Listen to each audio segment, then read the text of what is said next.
Nick Teixeira and Sean Green here, live for USA Darts over at Las Vegas, Nevada. Nevada? Nevada.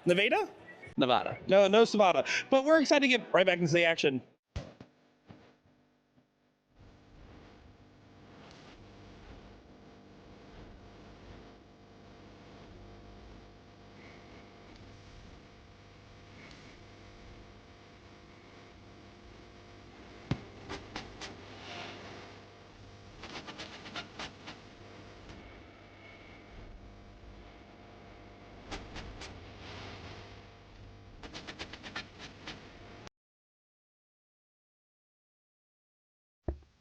Welcome back once again to fabulous Las Vegas, Nevada, here at the 46th Annual Las Vegas Open, live at the Tuscany Suites and Casino. I'm Sean Green, joined by my partner in comms, Nick Teixeira. And Nick, it's cricket time, as we have women's doubles cricket action brewing right here. This is the semifinal number 1, and it features, well, defending singles cricket champion for the women, and that's Eve Watson. Her partner is, the gold champion today, and Dita Hedman. And they are taking on the team of Leanne Topper, who played extremely well, and her partner, the number 1 seed today in the gold event, that is Rhiannon O'Sullivan. Yeah, looking forward to seeing this matchup here. It should be good to see the cricket board underway again. I was a big fan. And, you know, if Eve Watson's playing cricket, it's going to be an aggressive version of it. As she showed that she was just going to focus on getting max marks per round and hope the rest got there in the end. And it worked out well in her favor. Had a lot of fun chalking her match against Paula as well. Well, and you see some weird stuff happen, right? As right there, again, I don't know what's occurring here. But this is the All-European semifinal. The other semifinal is All-American. Carolyn Mars, Tracy Firetag taking on Paula Murphy and Kim Pantai. So it's safe to assume there's going to be more points in the other final Yes. than we might see in one leg of this one. Yeah, this is leg number 1, race to 2. And, yeah, I don't know what they – like, even Hedman went to the 16s when 17s had 1 mark on it and they were open in her previous visit. She's going bowls here instead of at the 15s, which is really the only thing that she needs to do to ensure her opponent's not pointing so much. But now Rhiannon's going to get an opportunity to take the lead. Yeah, just looking to get the close, finding trouble, would get the point lead. Doesn't shoot there for the bowl, or doesn't shoot for the point lead. And, well, I mean, this is interesting. It just accounts on hyper-aggression. That's what we're going to play for here. This is just not proper strategy for how the game should be played. That being said, they're both in the semifinal and extremely talented, so a lot of times they're getting away with it. Right, exactly. And the difference is that because of who they're playing against in this setup, it doesn't matter as much if both teams are making the same error. It really does become a question of who's outputting the most marks per round. Of course, they did have plenty of bouts to get to this point, as this was a pretty stacked field in their own right. So don't worry, they got plenty of games under their belt so far. Doesn't mean that they're going to change their strategy, though. Closes the 15, yep.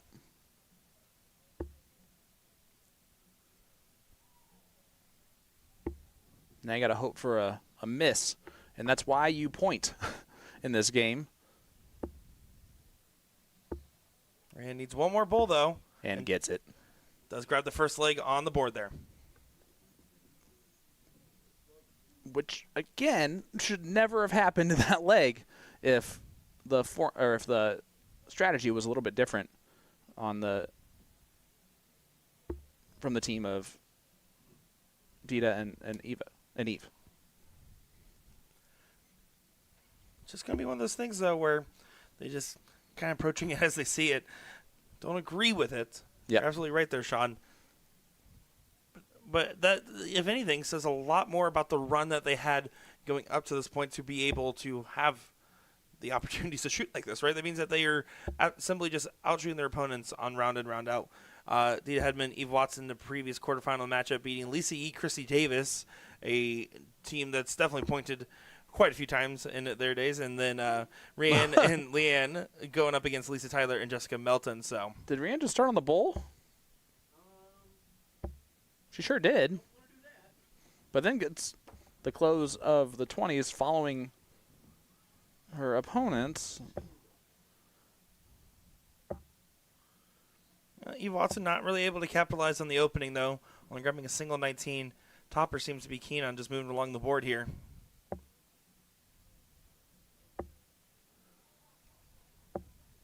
Let's just point this out. This is why this is fun, right? We get to see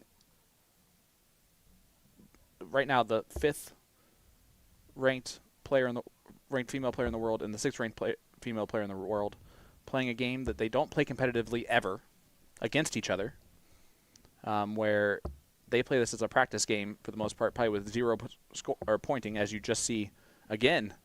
Rianne has a chance to point and does exactly that, plays it textbook that round, but started off by going to the 18s, way down in points. Inverted order is what she definitely did there. And Hedman chose to stay on the 18s instead of grabbing the 2 19s with the remaining 2 darts in the previous go. Topper going to be looking at probably just finishing out the 19, knowing the strategy so far, but does grab the 17 as well. And again, could have just stayed on the 17 for dart 3 instead of switching back over to the 19s for those extra 2 points, but either way that works. And down 16 points, yeah, and you got to stay there. You can't you can't keep closing because then stuff like this happens, and this might be a quick 2-0 victory. Yeah, had the 2 bulls in the pocket, actually had a game shot still available there. Again, only just has a tie score line. This is so interesting. They're just getting the close on the 15s. Topper needs 2 bulls, 3 15s. Gonna focus on the 3 15s first. Gets those. Good last start there. Does add some points to make sure that there was no accidental squandering of opportunities. And she is Welsh and gave a little Gerwin Price, go on! It was pretty good and well-deserved. Yep. Yeah, huge triple 19 on that last. And fortunately, no matter what happens, it looks like Rianne O'Sullivan's going to hit 2 bowls to win this match and book their spot in the final. But not yet. But they do fall out into 2 17s, I believe. It's always nice. Yeah, it's called a happy accident through and through. Sugar Shane in the chat saying, am I having a stroke? What's going on? Definitely for our North American viewers, very confusing stuff happening right here. It's one of those things where sometimes ability is enough to get you through things. A lot of times strategy helps you really get things through consistently. Yeah, don't get me wrong. I would still lose to these ladies, but it's because I'm terrible. It has nothing to do with, like right here. Match dart, or game dart, excuse me. Oh. Needed a double in the last. There's been a lot of bull trouble here. Rianne not going to try to miss again on this bull, though. Has no other option but to peg it right in the middle for a 2-0 win here and to move on to the finals. Dita Hedman and Eve Watson get eliminated here. And it does look like that other women's semi unfortunately did get started, so we won't be able to get that one on the stream. But I'm excited to see how this final plays out. Looks like we're going to take a quick break here and see how this one will wrap up in just a moment's time. So don't go far, folks. I'm Nick Scher, joined by Sean Green and Will Stewart. We'll be back in just a moment.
Powers.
Welcome back, ladies and gentlemen, to beautiful Las Vegas, Nevada. We are bringing you some bonus action here. One top 32 match on the men's cricket doubles side of things before we bring you the final of the women, so don't worry about that. We are going to bring you that final next. But this one features a team of two very good up-and-coming young UK talented players. Of course, we've seen James Beaton already. That's this gentleman right here, who just lost in the semis of the gold ranking event. And his partner is the boys finalist this year at Lakeside, Jensen Walker. Yeah, sir. I'm Sean Green, joined by Nick DeShare. Certainly a great performance from being that just got a little bit away from him. I'm excited to see Patrick on the stream, another local player that has done quite well in the past, normally playing with the likes of like Brandon Perez, which we saw best Alex Spellman in the gold event earlier.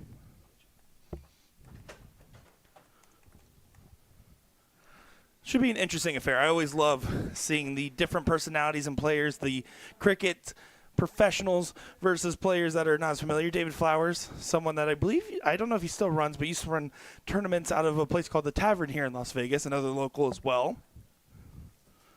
I love this. We got two gentlemen who traveled across the pond from the UK, playing against two players who traveled across the street. That's one way to put it there for sure. Should be a little bit more traditional strategy here from the locals. Yeah, as you see, traditional strategy in this game is you cannot lose the leg with more points than your opponent. And it is always effective to stay at least a 3 mark ahead in steel tip when it comes to just points or marks or wedges. And there's Jensen Walker.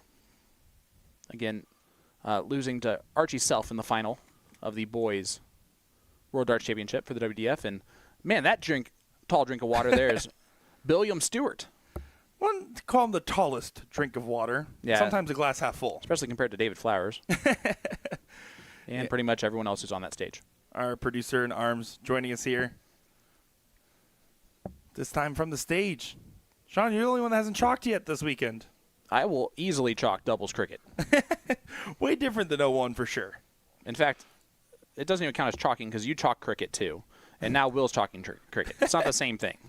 Yeah, but did you think I knew where Eve Watson was going to go? Oh. You want me to do the final of the women's? Is that what you're trying to tell me?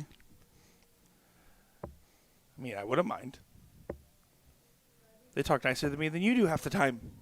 That's fair. The other half the time they said, that's the wrong button. You say thank you. Oh, yeah. Well, right now, this is a battle in which the locals are staying in this. It's a race to 2.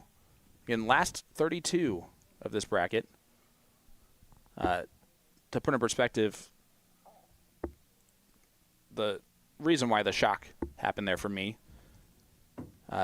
Jensen Walker is ranked 74th in the world. James Beaton is ranked 17th.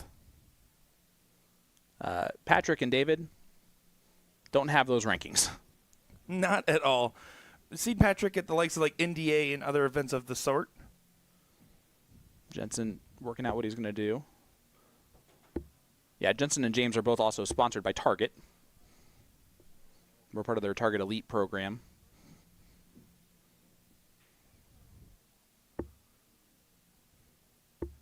Awkward darts on the bowl. Flowers has to pivot off. Yeah, he does in the last. You'll see a little bit more conservative play from these gentlemen here, focusing on trying to maximize the points per turn. Yeah, which is why I hated that last dart from Flowers, because the single 16 did not add an extra bowl. Yeah, I don't think he had any intention of trying to give up on the bowl. He just felt so uncomfortable with how those first two went. That's fair. And that's a fair assessment.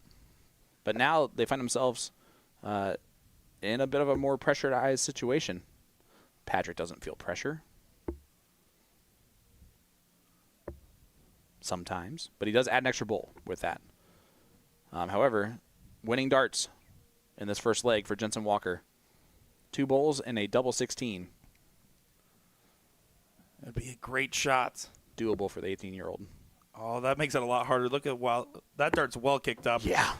Since You that saw dart it. flying. And that's because it clicked off the first dart that was blocked entirely. I mean, that thing is almost perched straight up and down. That's how much of a looks like there. And look at Will being all Oh kind my and stuff. gosh. What a guy. He's not even taller than an 18-year-old. Another one needed from David Flowers, and the locals do win leg number 1. Pretty solid stuff there. Getting the job done in fairly convincing fashion. Yeah, and they'll diddle for start in every leg. Yeah, and you saw, did you see it? He walked up to try and pull the dart because it was outside. Yeah, having the Those habit are there. close enough to where they're just going to redo it. Right? Should be the case. You and I did that last night without even talking about it. But that's just because they were both so terribly bad that we just want to do something different anyway. You could tell people they were so good, it was hard to tell. No, it was so bad it was hard to tell. Like, we didn't have a ruler in order to actually figure that one out. All right. It does look like it went to Beaton. Here we go. To get things started off here. So the kids from the UK with the throw. And yes, one of them's 21, but that's a 9 mark. Boom goes the dynamite for James Beaton. Yeah, beautiful way to start off the leg, and you can see he was not messing around with it. No fancy closes, no white horses around here. It was all about maximizing on the turn. Walker walking along the board, though, finding the 19s with ease, and then back to the 20s. Extra conservative. I love every bit of it. The complete opposite of what we just saw in that ladies' match. Yeah, and that's so great. But here's what I'm going to say. I'd rather him do that than the other thing. Oh, wholeheartedly agree. Makes it for a lot more comfortable feeling of a game. They're going to get maximum points here. Although this is not Cricket 200 like it is in soft tip, you can maximize as many points as you want to win by. That is true. You have until the event is over to point out in this as well. There's no round limit set into the rulings. And if you're the Vegas locals, I think you have to really pay attention to the fact that what's happening is that the kids have just been told if, like, point, like, if in doubt, point, because they're not familiar with playing this game as a competitive game. Yeah, but looking at this leg in particular, there's not much you can do until you get your marks per round really upticked here. Yeah. Because if they're going to be hitting, 6 marks, 5 marks, 9 marks, those are the difference, and you can't do much about it. Yeah, great 5 mark there from Beaton.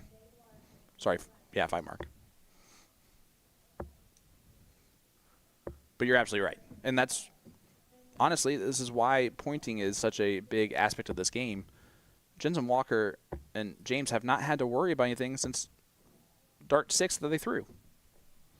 There's an opening right there that Patrick needs to capitalize on.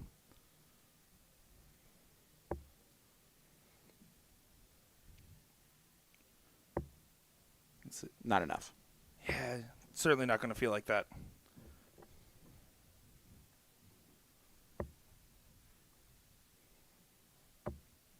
Grabs the 16s with ease over to the 15s here. No, grabs a little bit more points. He says, don't you try me. And I like I'm going to that. get my points. I like the points there.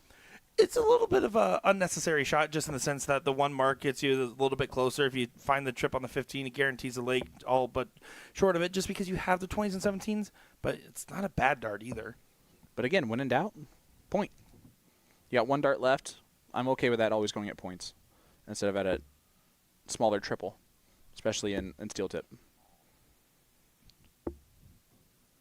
Patrick sometimes does the Dave Chisnell follow through. Certainly does. And that it needs 1 more. And that was a very beautifully played leg from the UK kids. 3.7 NPR. And it is now 1-1 in this affair. So we go to a last leg decider. Flowers not going to be happy with that diddle. No, and it will go to the UK kids. We saw how James started off the last leg with a 9 mark on the 20s. See what he does here. I believe he's going to want to try to start off with a 9 mark. You can't always get what you want, my friend once said. But if you try sometime, You just might find. You get what you need. And that's a 6 mark still from Beaton. And that was more lyrics than you expected me to know. No, not really. Oh. He does care. No, not really. Flowers off the rails a little bit there with just a 2 on the 19s. This could hurt a lot. They were looking so good in that first leg. How about that? A beautiful 7 mark there from Walker. Not taking any risks. Again, absolute punishing. It's all about just getting as many marks per turn as you can and then worrying about the strategy after sometimes. Yeah, reminder, we're going to have the ladies' finals of this doubles cricket coming up next. And that one will feature... Just trying to pause for effect here. It's very dramatic. Paula Murphy and Kim Pantai taking on Rianne O'Sullivan and Leanne Topper. So, Welsh team versus an American team. Classic 1-2-3 on the 18s there. No fanfare needed from Walker. And as you see again, the kids are miles ahead. And Las Vegas locals miles behind. Even with the 4 mark in the 16, doesn't help the cause at all.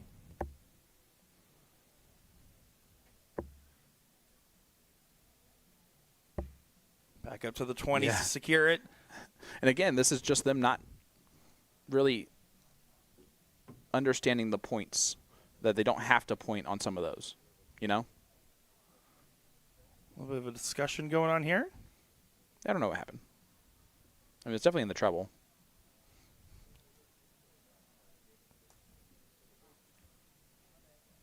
Oh, he marked it for the wrong. Oh, I see the mistake there. They marked the 15s instead of the 16s. Which actually does make a difference. It was just a quick amendment there. No intention. It's different when you're playing all day versus chalking all day or streaming all day, whatever may have you. Yeah. Maybe it's not easy to chalk cricket. I don't know. Well, Patrick. you don't know till you try, Sean. Patrick's last 3 darts of this tournament is 2 bowls. Finds the first one. Needs one more. Gets it done there. Yep. And the UK kids, after going down 1-0, do pull it off at the end of the day. Just stepped on the gas there for sure. Yeah, absolutely a good showing from these guys here, and a good showing from our chalker, only making 1 error on his performance. Yeah, it was a massive one. Coming up next, the final of the women's doubles cricket here live in Las Vegas. Rianne O'Sullivan and Leanne Topper taking on Paula Murphy and Kim Pantai. That match coming up right after this.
Welcome back for the final of the women's doubles cricket here at the Las Vegas Open at the Tuscany Suites and Casino. I'm Sean Green, joined by my partner in comms, Nick Durachi Teixeira.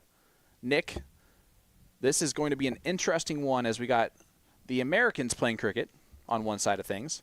That's Kim Pantai right here and Paula Murphy taking on the Welsh team that does not play competitive cricket very often at all, if ever, based on some of the stuff. Leanne Topper, and of course, the number 1 seed here, 5th overall ranked player in the world, and Rhiannon O'Sullivan.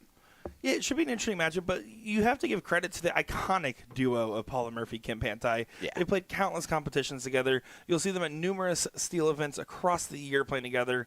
A dynamic duo to its core. And the simple fact is they will never guess what their partner is going to do on the board, and that's going to be a big benefit to their team economy today. Well, they're going to have no idea what their opponents are doing at any time. Rhiannon's going to try and close the 19s first instead of getting the point lead, even throwing it on dart 3.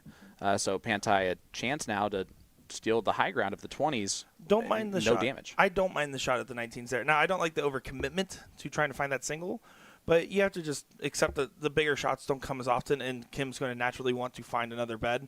The 20s should be fairly safe to throw unless the 6 marks hit. I don't mind the shot. Is this what we're going to do for this? Where outrageous cricket strategy is I don't mind the shot anymore? We're just going It's to not be outrageous. that.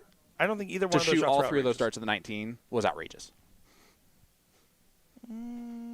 Agree, disagree. Okay. Anyway, Paul is going to start here. I guess I'll be the reasonable one in this final. Listen, if we have UK viewers watching and UK players, they're going to watch back and really see what they did right or wrong. We should probably look at. But a single 19 just 100%. It was forcing a 6 mark out of the opponent to really effectively hurt. And you have to also understand the strategy is just going to be a little bit different here than what we typically expect from like a CSC Challenger Series. 1,000,000%, and that's not what I'm talking about. I'm just saying that dart 3 should never have gone at the 19s in that regard after the first 2 misses, because you can win with all the wedges closed. You can't win if you have less points than your opponent. Their Topper does not take advantage of the fact that she started the 17, gave up on it, and then went back over. Paula Murphy should be able to capitalize on a moment like this. Yeah, especially with the bottom of the board. Typically. Yeah, a little bit off of the margins in this one so far. Combined 1.5, 1.6, from the 2 Florida players. Yeah, we can argue strategy all day, but if they're going to average a 1.5, it won't matter. Exactly right there. But another opening given right back over. Pantai should be able to get the point lead at the very least on this turn. Does that. Take a look at the 20. No, stays right there, which is obviously the right shot. Leanne gets rid of the 17 on dart 1 so we don't have to argue with each other again. Big darts from Topper. It takes full advantage of the 20s on that one, staying committed to the shot. Murphy now pushed to a corner pocket here. It is just going to be a race to 3 format, so it's going to be quick, down and dirty on the dartboard.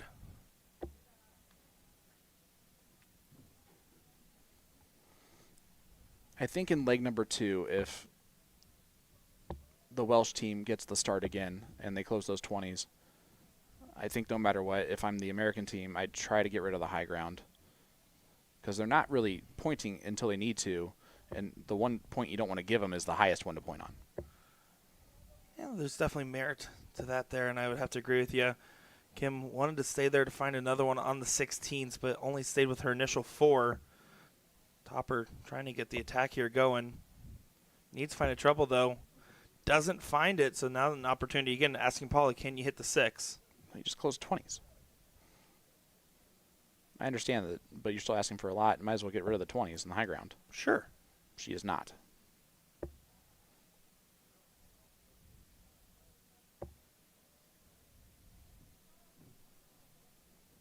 Only 2 15s really doesn't do a whole lot. It allows O'Sullivan to do whatever she wants.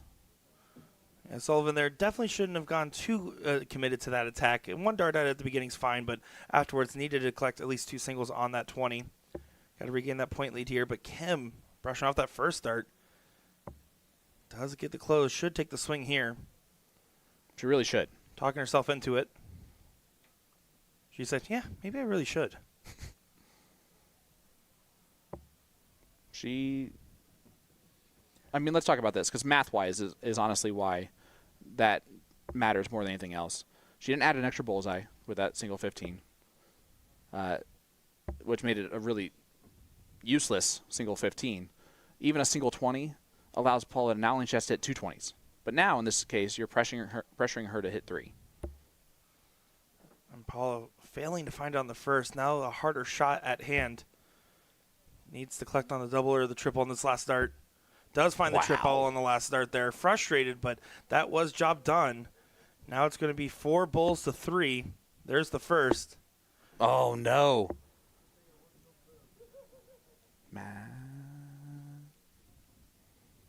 Only one. So now 3 shots here. 3 to 3 on the bulls. Pantai looking to collect. Get this first leg on the board here in this final. Only finds 2, though, so will not get the job done. Topper with a chance the best. Can still do it. Not anymore. So Paula needs 1 bowl to win leg number 1. And put a point on the board for the Americans in this race to 3. Does get the bull on the second dart there. Gets the leg on the board. Heading on to leg number 2 here. Going to see how they get settled in on this one. They're going to go right to that diddle here. Yep. Not alternate start, not loser start. You got to earn the start in every leg.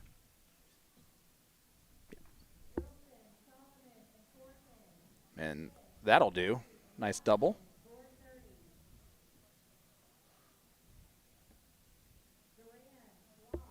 Paula does not find it there, so the team of Topper and O'Sullivan will get the start here once again. And you don't want a team from Europe starting on the 20s. Unless you do. Well, only 2. It opens up the door. Paula, though, really keen on the 19s anyway, but she'll definitely go 20s here. No, she does go 19s. It's her preferred place. It's not the right shot. I think you need to try to contest those 2 marks and nullify them if possible. If you hit 4 or more on the 20, you get max value. She is comfortable in the 19s and felt uncomfortable in that last leg, and that has to be the reasoning there, even if it's not optimal.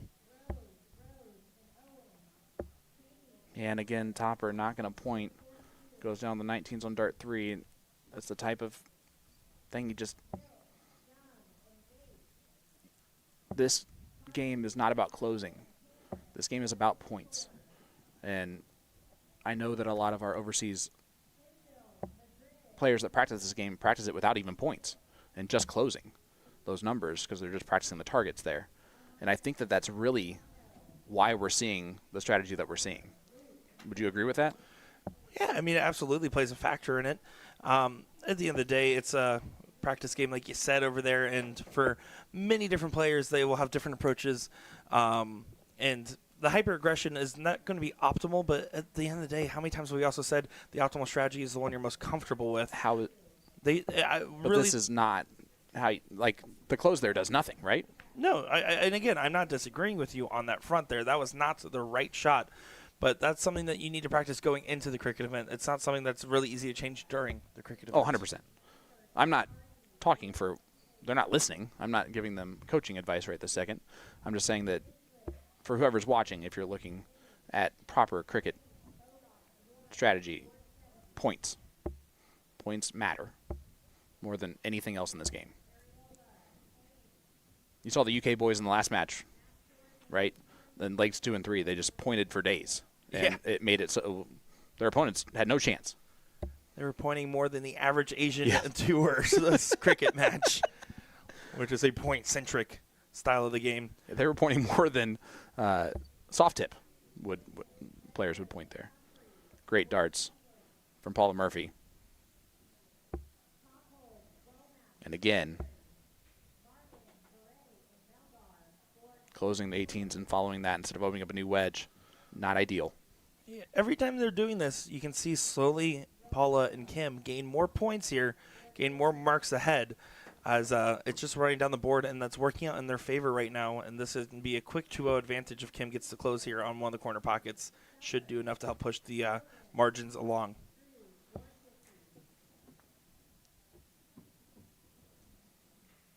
I would struggle with this playing with my head a little bit. Because, again, does not get the point lead before switching on that last dart. It's almost like if you're Paula and Kim, with the strategy alone, you should expect to win the match and be winning these legs rather easily. And instead, they're really having to scrap through this still because they're just not throwing as solidly as they typically would. Yeah, and that's the difference between strategy versus just purely hitting the targets on the board. Right now, kind of one of those back-and-forth bouts that just hasn't been particularly favorable.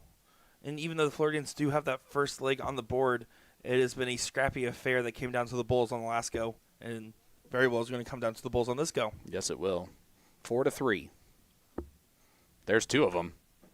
O'Sullivan winning darts needs the double and does not get it. But now it's 3-2. Paula needs 3 bowls to win this leg and take a 2-0 lead. Be a big shot. She struggled to collect the bolts on the last go-around. Needs to not have those same woes in this go-around here, though. Goes high on the That's first tough. again. Same position almost as last time. Needs to grab at least 1 bowl. Take the pressure off Kim if she does get the return. Does not do so. Miles off on dart 3, and it's because that first dart blocked everything. Yeah, tried to place. She had to push through.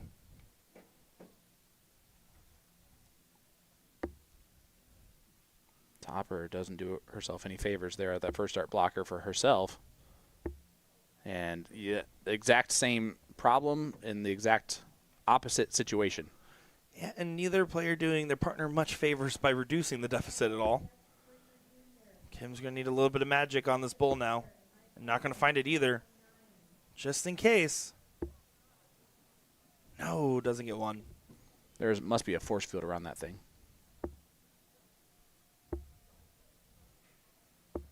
Apparently there is. That is now 12 darts missed at the bowl. Is that bowl regulation size or what? Jeez. Probably going to regroup. Was not expecting to have an ability to be back on the board regardless of if the other team won it or Kim did. She's going to have to re-lock in, find the middle, and drill it.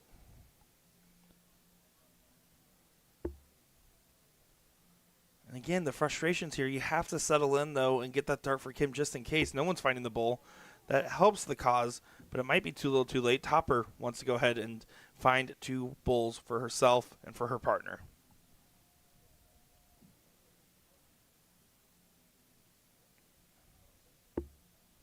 Good start.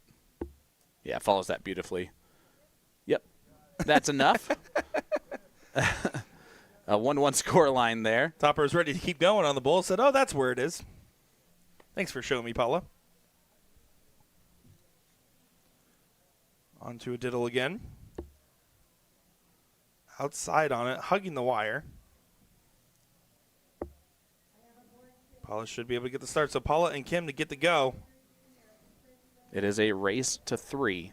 I wonder if both teams are aware of that situation. Otherwise, they're going to think this is the last leg decider. We'll find out very quickly by the reaction at the end of the leg.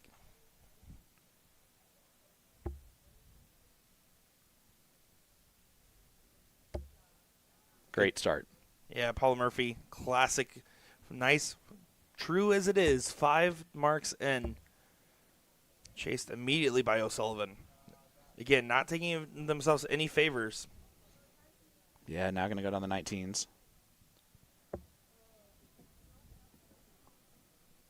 Still down 40 points. Pantai a chance to stay out in front now. And honestly, if you're the American team, do you not just think about pointing more than you typically would? Because your opponents are going to close that number behind you, so you're just continue to get out in front a little bit further and further. They're certainly thinking about it, but they haven't had any chance to. You're not wrong there. It's big 7 from Leanne Topper. 5 still gets them right back in the leg. Probably going to go ahead and grab that number and then focus on grabbing a new one here. Just a 2-point separation, so a big grab needed on the 17 in the last. And not the beautiful dart she needed.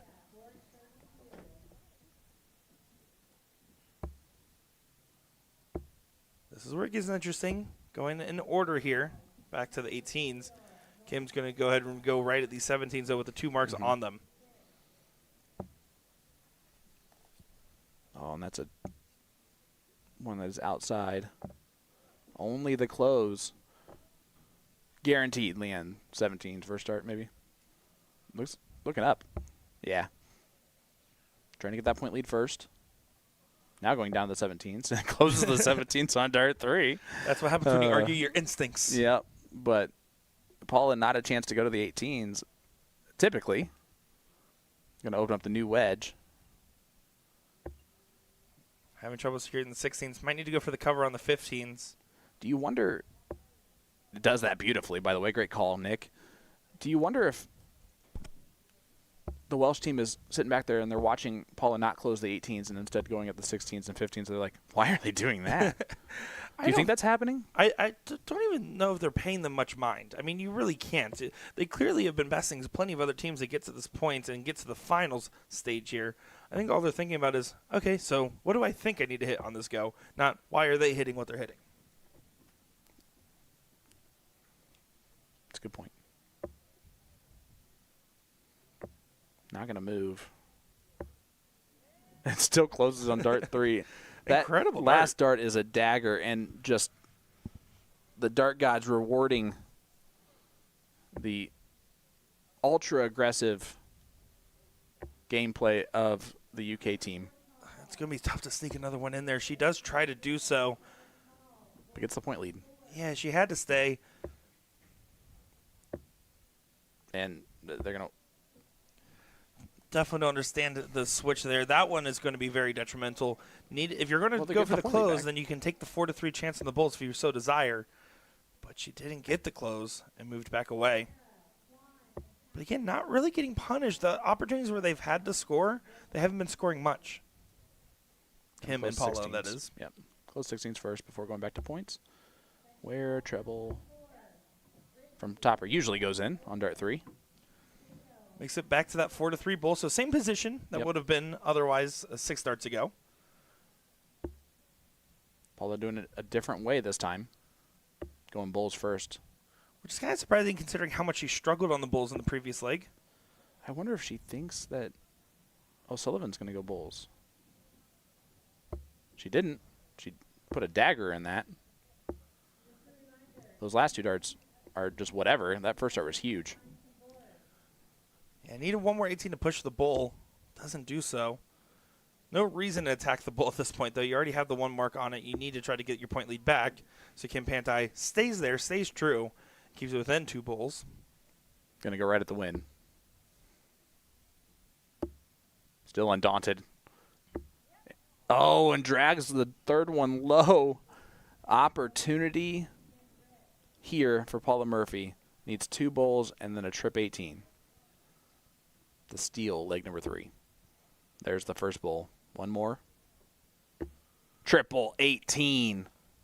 This would be quite the find here. Shaking off that arm, taking a moment to recompose. This is definitely akin to the Paula Murphy style. She's not afraid to take her time on the darts and break her own rhythm. Yep. Treble 18 it is. And pegged is the treble 18. And they're like, did we lose that one? Oh, okay, cool. Yeah. 2-point victory for Paula Murphy.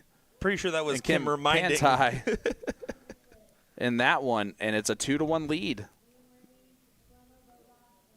You can see a little bit of a pep talk from Topper.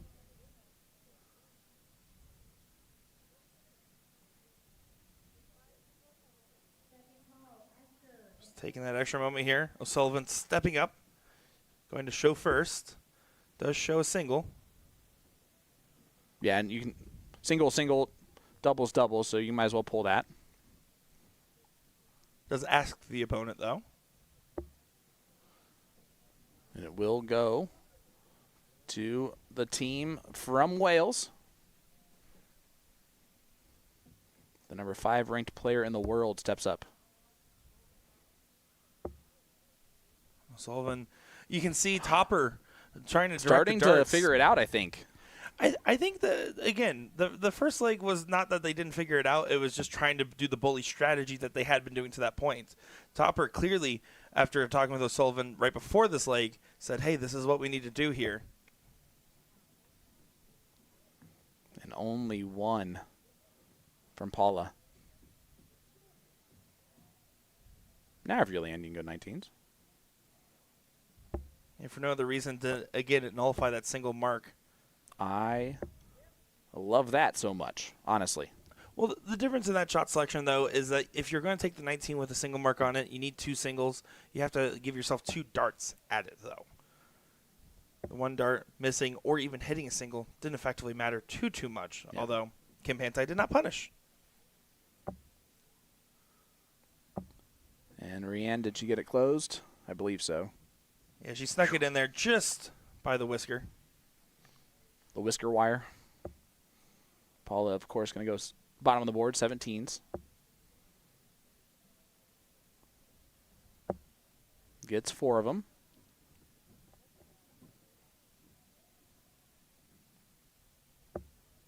I'm going to go right at the close, which I don't hate. Now back up.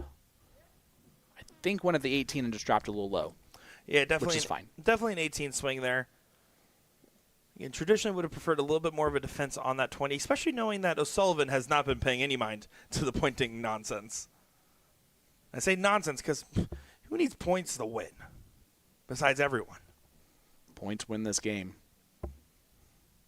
But, of course, they're working well as a partnership, saying, hey, can you just go up and grab a little bit more? Again, 3 18s there, though, would have blocked Paula Murphy from going up here and being able to regain the point lead as easily as she potentially could. That one's a little bit below the wire.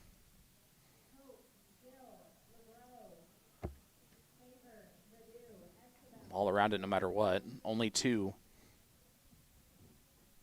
So a bit unlucky. Reminder, this is the final of the women's doubles cricket. We still have men's doubles cricket in action going on in the venue. Only 2 18s from Topper. And opportunity for Pantai to not only get the point lead, but get the point lead by a lot because she's not going to move to the 20s. Yeah, she's been consistently on points, which I'm 100% fine with that. The talent pays off once again, closes the 18s, and gets that point lead right back. For some reason, the strategy is also working a little bit, which is kind of flooring me. Right. That's definitely been a tough bout.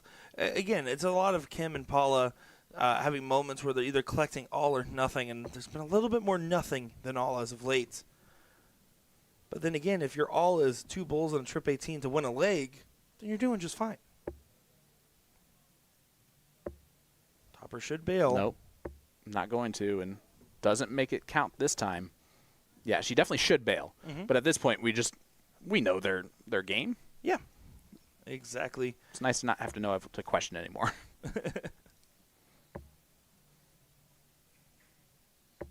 Love the stay.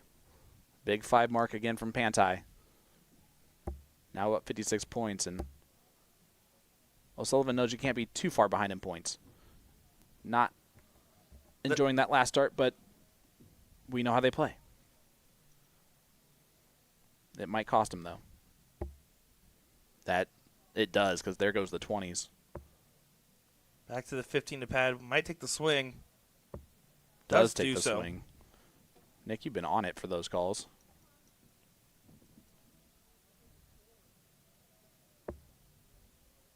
And again, down 51 points, closes first. And the strategy is starting to fail as Kim and Paula start to hit. Yeah, they're certainly collecting really well here in a leg that they were getting, again, pushed around. And then that's the second half of this that's really been developing in their favor. Doing a good job there. Pantai with the stay. 67-point difference here. And again, O'Sullivan doing a meaningless close. yeah. I mean, just gifting your opponent 6 darts, at least for 3 bowls. Paula just needs 2 more for the title. Still needs 2 more. Yeah, just the 2 bowls on the turn there. Enough to still continue to add the pressure. Topper going to just try to do her best to set it up just in case we go outside on the bulls. We've seen the force field run it before, so you can't call it impossible. Kim Pantai, though, and the Florida dynamic duo for the doubles title win, needs to get underneath that dart. Kick it through the uprights. And does so. Kim Pantai, Paula Murphy are your champions of the women's doubles cricket. We got to chalk that up to what it is. Strategy made the difference in that final. Certainly did, and it shows their resilience. And, of course, again, long-standing partnership, dynamic duo. There was no questioning of Paula or Kim of what they were shooting, and you saw at times Topper and O'Sullivan questioning what they were doing. Yep. So that was the difference there. As now we're going to be taking a look. It looks like they already called a quarterfinal matchup for us here on the stream board. Joey Mann and Ken Rip City Rip going up against James Bean and Jensen Walker, it seems, will be that first one of those quarterfinals. And we should be getting plenty more action on the men's doubles side. Congrats again to the team from Florida for getting that big win together. Yeah, so if you're fans of Joey Mann and Ken Rip, get ready for this battle. All 5 of and them. if you're enemies of Ken Rip and Joey Mann, you're going to watch too because they're playing James Beaton and Jensen Walker. And it'll be fun. I'm one of the fans of Joey Mann and Ken Rip. Do love some Joey and Ken. We'll be right back with that action right after this.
Welcome back to fabulous Las Vegas, Nevada, live here for the men's doubles cricket event at the Las Vegas Open 2025. Sean Green joined by Nick Teixeira, and we have a battle of Americans versus the UK kids.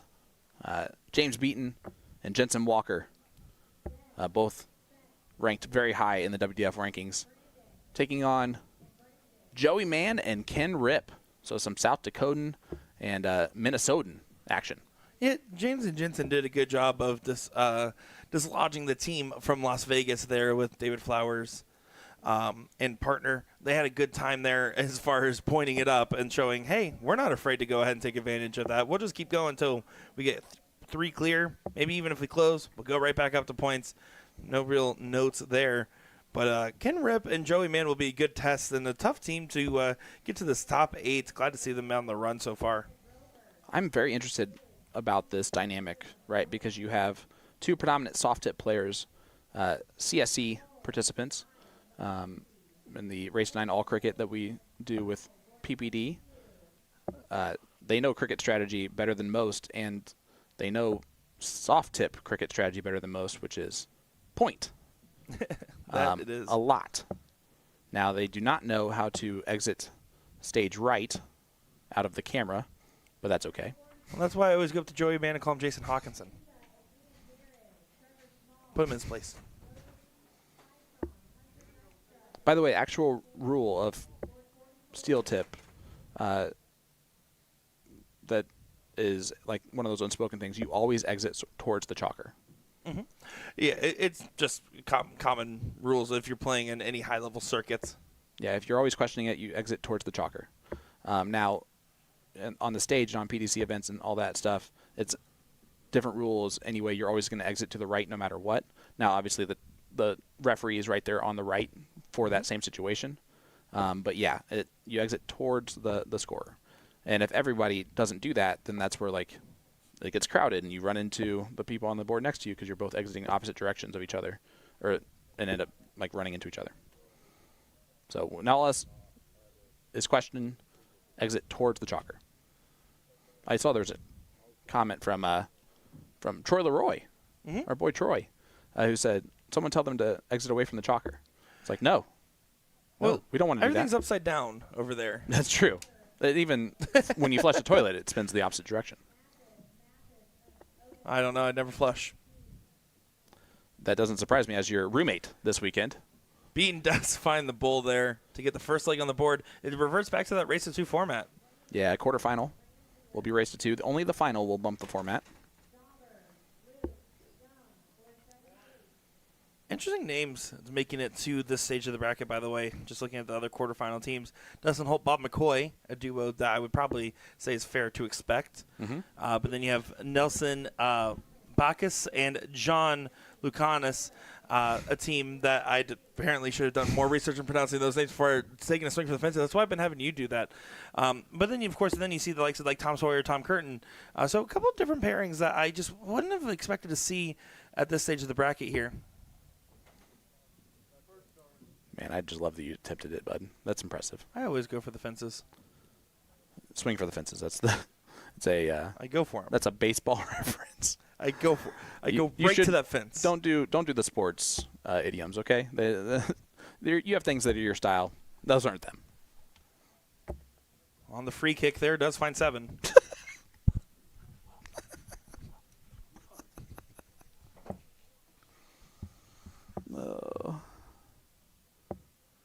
Oh, that might be a safety. Only 2 marks there. Yeah, Joey already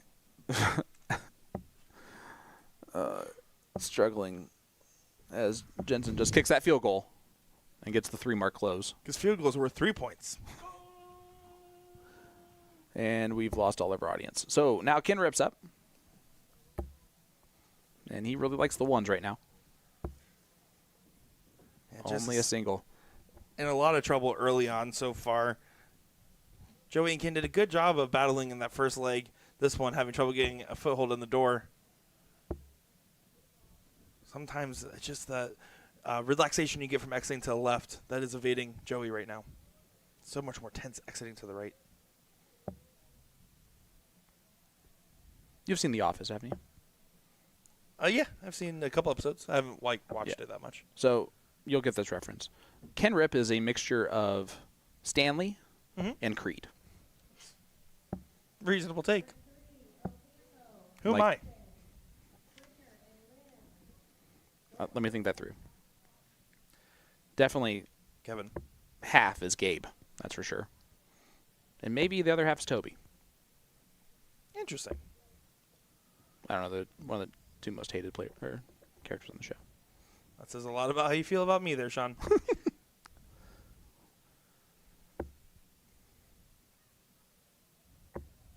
James does get it closed.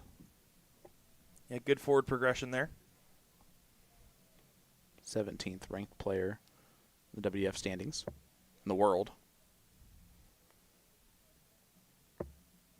Joey trying to add as many points as possible, but no matter what, the Americans' backs are right up against that wall. Even with the 5 mark, that was a great last start. Not going to matter, but it was a great last start. Yeah, the attempt just won't come into play here too much. As you can see, Walker not wasting any time with it. Yep. Take a moment. He was defaulting to, I'm just going to keep throwing that 20, and then realized that he had an opportunity to take the swing, especially with the 4 numbers up. No reason not to. Yeah, the proper play from Jensen Walker. The combined age of both the UK kids is how old Ken Rip was 20 years ago. You're not wrong there. You see that time James adding a lot of points, 76 to be exact. And before he went for the close on dart 3. Another great play. Joey's just going to continue to try to mount a defense there, but just not going to feel like enough. Jensen Walker should be able to grab the close here and can move on to the bulls. We'll do so. So One good. more bull needed. And almost out of the divisional round here.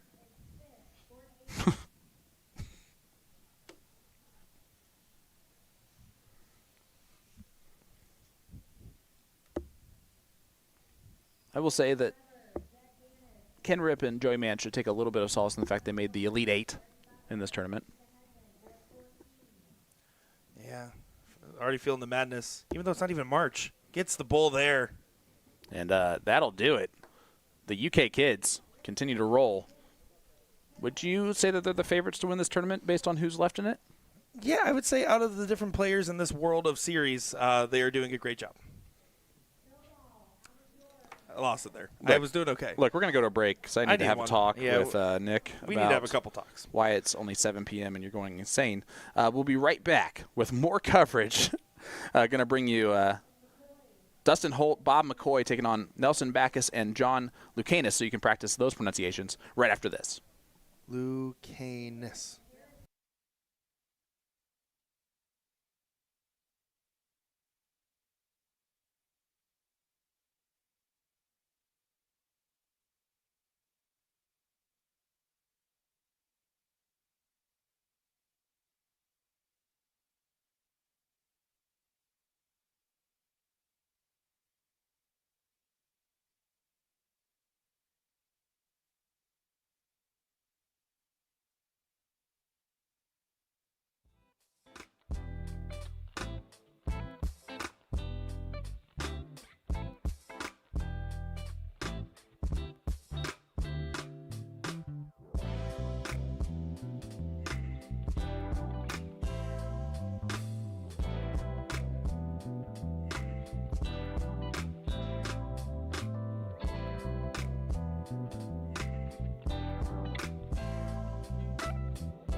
I'm Alex Spellman, and this is what's in my case. So first and foremost, I have this nice, thick, just amazing looking bag. I'm not a big fan of like the big, like the black plastic ones, or I used to have the one where it's just the darts, you flip it over, but now that I've been trying the Fusions, those don't compact very easy, so I needed something else for this. So usually in the little slip, I have nothing there right now. Room key, so if you want one of those, come find me.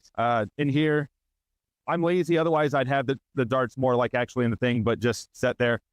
I'm almost run out. I usually have some pre-signed flights here, so they're just like on the go when I'm ready to kind of hand some stuff out. Let me close that up real quick. In the other little one, just some markers for if I got to sign something.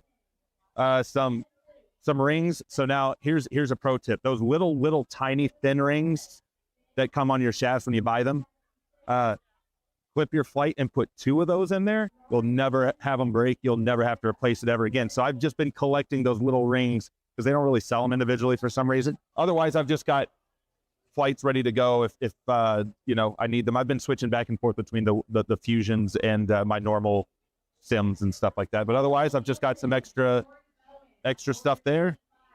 In the center, I got the stuff that's a little bit more bulky. So I've got the some ready to go flights for those, some more Fusions. Whoops. Then the hole punch. And other than that, I've got some loose things in case someone asks me for some signed flights and I've run out and I just need to package some more. Other than that, I don't have them right now because we're not here for soft tip. I'll just have my my soft tips in there, and that's about it. And in case I win any trophies.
Welcome back, ladies and gentlemen, to beautiful Las Vegas, Nevada, here for the Las Vegas Open.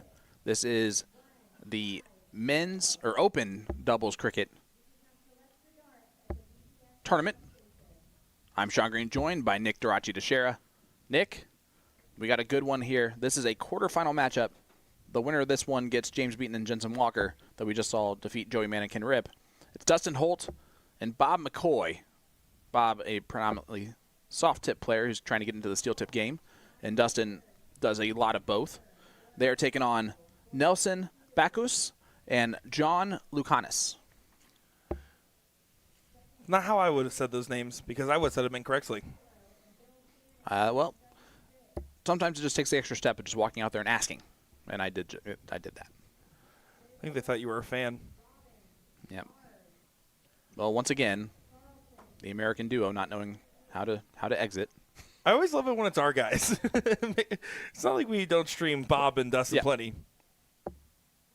Look at this, John Lucanis.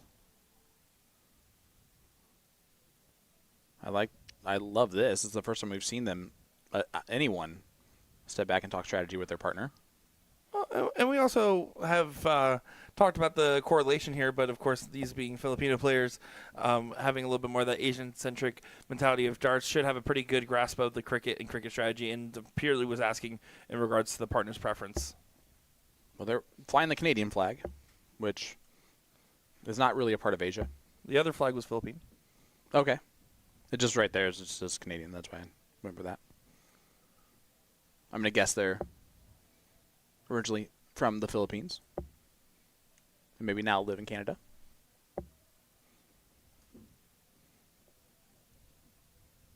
Oh, yeah. There you go. Okay. I study vexology, Sean. We've been over this. I just didn't know that it does that. Depends on the country associated with the players. There's also a couple of, for a long time, Fathom had the wrong country as he moved over here. So it happens. It just depends on where you have your player profile set to. Roberto got a 0 mark. And Bob McCoy, a talented cricket player, not able to collect there. He's been doing a good job with his son, RJ McCoy, seeing them play more and more doubles together, and RJ getting some accomplishments on the board now. I always love it when it becomes a family dynasty and family business on the board. Yeah, Dad's the real McCoy. RJ's RJ. Or FM. Fake McCoy. Dustin does get that point lead. I like how fake your laugh just was there. I'll call myself out. That was great. Well, Nelson was about as much as I got out of you. Nelson is from that Vancouver and has been a part of Team BC at the Canadian Nationals, so there you go. Would make sense on the correlation there, so good point out on the Canadian flag difference there. As I'm excited to get a look at these players. It's always good to expand our knowledge on the field, and that's why I love going to events like the Las Vegas Open, because you have such a talented international field where you just see so many different kinds of players playing different kinds of games. Great darts there from Bob McCoy. 4 mark. One of these days.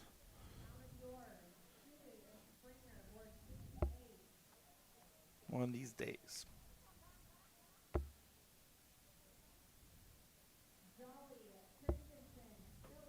Where good things have happened all throughout the day. Congratulations. By the way, we did not mention the fact that our runner-ups in the silver events automatically get spots at the World Masters. That is very...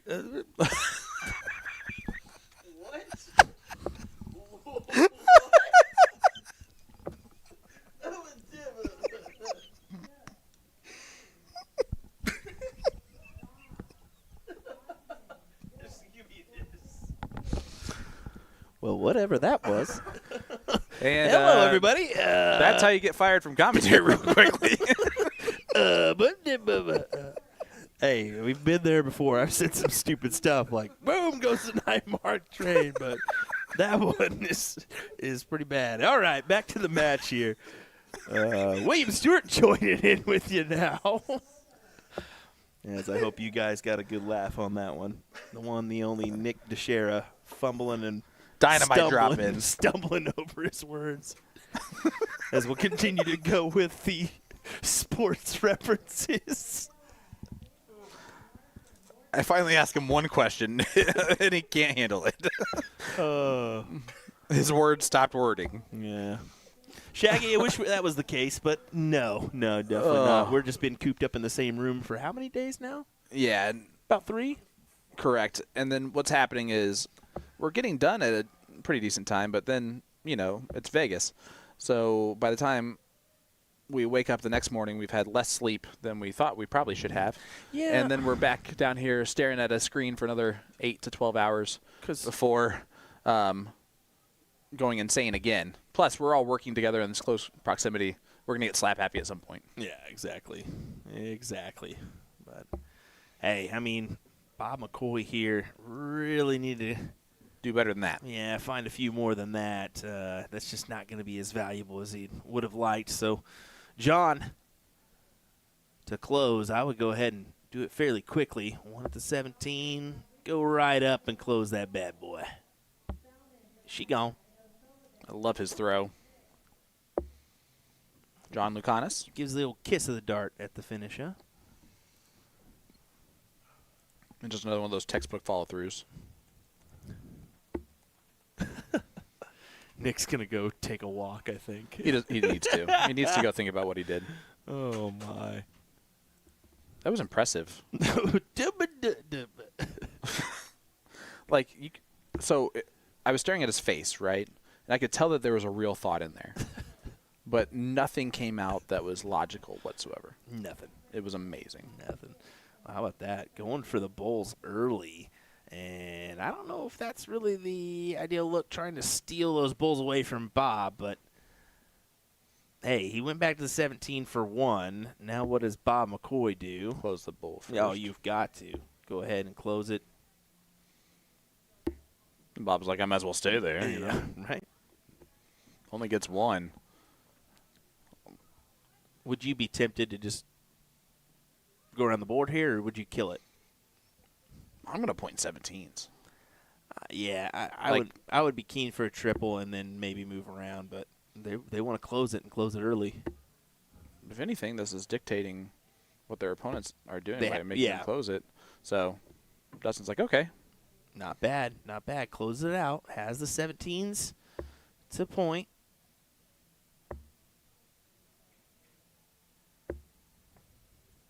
Dustin did get some new points in his darts today. So I wonder how that transition for him has been. Because it's always going to be just a little bit getting used to it. Maybe a little bit longer than your previous set because of wear down. Maybe a little aggressive option on the point as well, just to add a little tackiness to his throw. Yeah, you saw it this past weekend at the Bahrain Masters with Gerwin Price, night 1 throwing with much longer points than he typically would.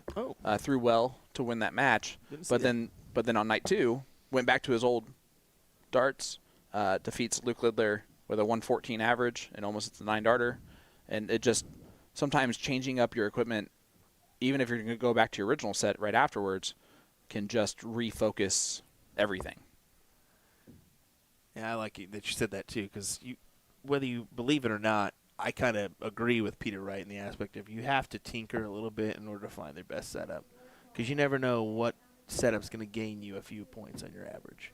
So tinker with the flights, tinker with the shaft a little bit, shorter, longer. Just get a feel for what you like. Yes, but that being said, as much as I do agree with Peter Wright and don't do it like he that, does. Yeah. Don't bring 6 sets of darts on the stage with you. No. And then just mess with them interchangeably. Even if you're like, you can be up 3-0, you're like, I'm only averaging 99. Let me just switch this up, and then you lose the match. Well, we saw Leonard Gates doing it yesterday too. Soft tip to steel tip, and then using different flights. It was just, what are you doing, Lenny?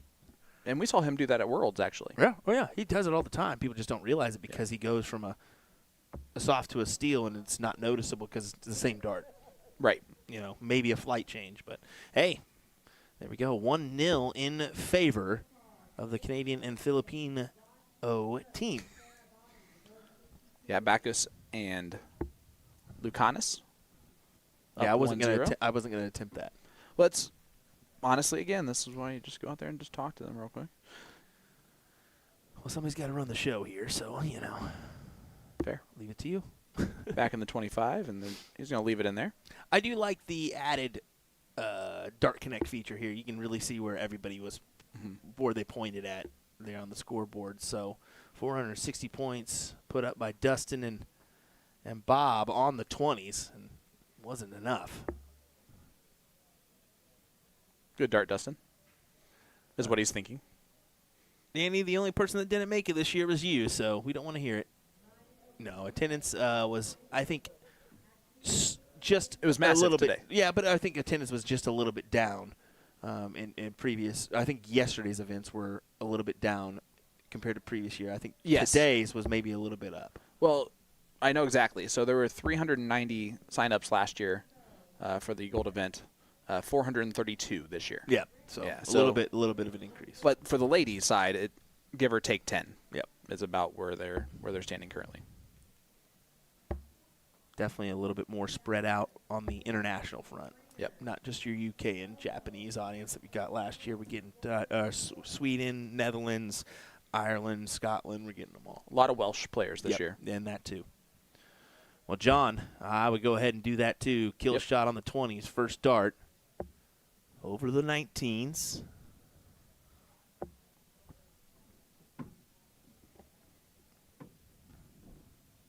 Danny, you would have had a field day with the cricket strategies.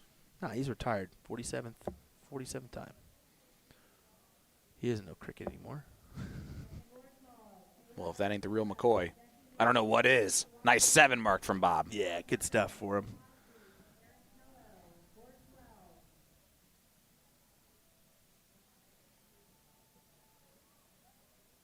You see Dustin and Bob, very serious players. You rarely ever catch a smile from them when they're in action. Which is great because off the dartboard, they're Yeah, they're totally opposite. yeah, hilarious human beings. Totally opposite. They're both big teddy bears. Oh yeah. I actually call Dustin Holt Boo Boo Bear. That's actually a real thing.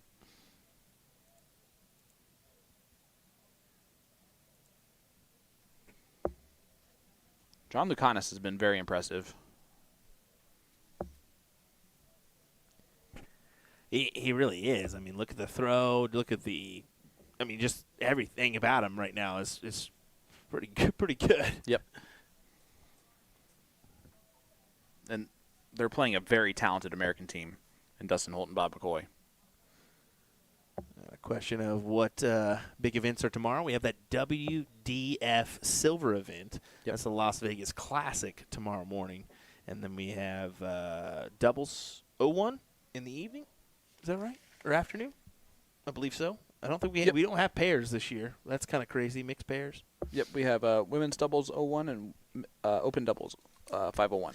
Mixed triples is going on right now, but just to let you know, we will not be streaming any of that action. We'll be doing some content for you all in the background. So, AKA making some money trying to. on the casino floor. Slanging. Dustin, now what? Is what he's thinking. Exactly. Now what do I do here? A little bit of a predicament because you can't really attack the 17s, but I think that's your only option, right? I think so too. Yeah. And hope that you hit, and you didn't. So And then just get upset at yourself this after. is not the gentleman you want coming up behind you, too, because he's been really doing well.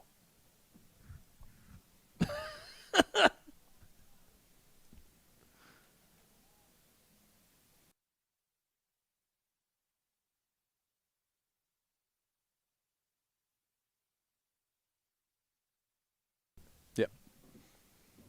Only two. Only two. Danny's comment. Why you got to do that to us, buddy?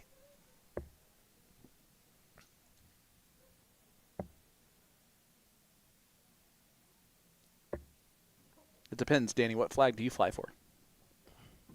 Definitely American. Well, then I think this is an easy decision. Exactly. Well, Dustin and Bob have the advantage here. Nelson has to find a triple 15. Did he get it? I believe so. No, just a 3. Dustin dragging it. Does recover nicely on dart 2 and then finds it. And he goes, come on, 6 mark. How about that? Mike Newbert, Charlie Harrison into the semifinals as they beat Brian Finlon and Alex Michael in the quarters. That's an interesting duo. Yeah, some interesting names. You mentioned it. Some interesting names here in this quarterfinal mix-up, but I love seeing Tom Sawyer and Tom Curtin in there. Those old heavy hitters from the Boston area. Still in the mix. Yeah, they play the winner of Ocampo and Joel Heisen and against the Takuchi team. That Campo Heisen team is Yeah. one to watch out for. As the real McCoy does take out leg number 2. Let's go to a last leg decider. The winner of this one gets James Beaton and Jensen Walker as a fun opportunity. That's a no thank you. I'd not like that opportunity. I'd just someone else, please. Yeah, I don't even care if their age combined is 39. No thank you at all, which is only 2 years older than me, and that's how old I feel now. Dustin getting the start here. Needs 5. Only 3.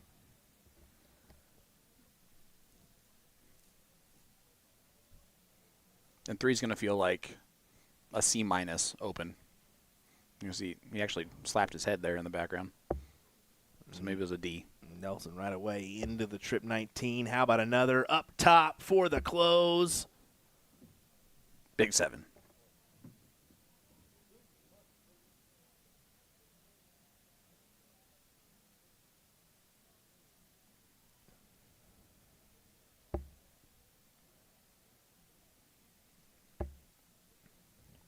Bob trying to take advantage of the high ground. And only gets 2. Last leg decider. Opening for Lucanis and Bacchus.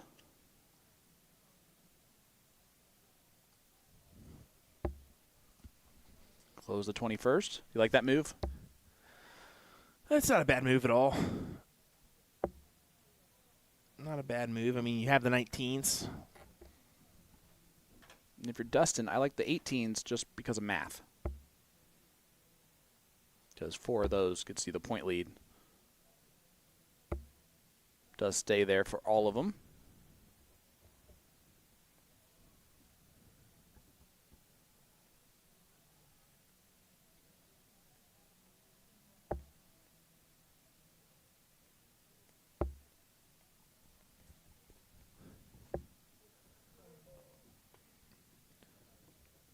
Well, here we go. Bob, what do you say? Got to do something now. 17s is your answer. Almost need 7, don't you? Yeah, 5's the minimum. 3's not going to do it. No, it just simply will not. Not I with think- John coming up. Yeah, John will be all over this to close. And honestly, we've talked a lot about John, but his partner has done a tremendous job silently in the background, Nelson. But there's the close.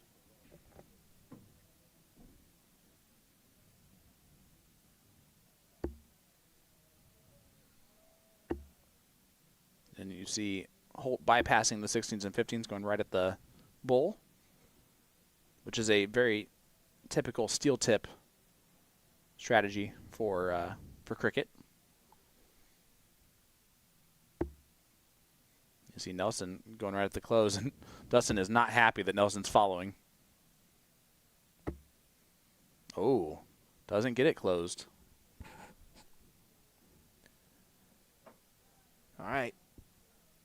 I mean, you got to take advantage now because you know it's going to be closed here in just a moment. Mm-hmm. Grab a bull, grab another, follow it in. Did he do it? I don't think he quite did. Got Yeah, three. just a 3, but it's enough to get you out in front, right? Yep, you got the points. Now you have to second guess if you're going to shoot the bull to close it first, or I think John will go 19s here first and then bull. But what do I know? not John's strategy. Nope. But that's okay. As long as it gets a the good job one. done, Yep. that's all you care about. Close it and point. That's what you need to do, and it's exactly what he did. So Dustin knows he's in a predicament here. Yeah, Dustin is definitely not a player that you have to guess his emotions on at any time.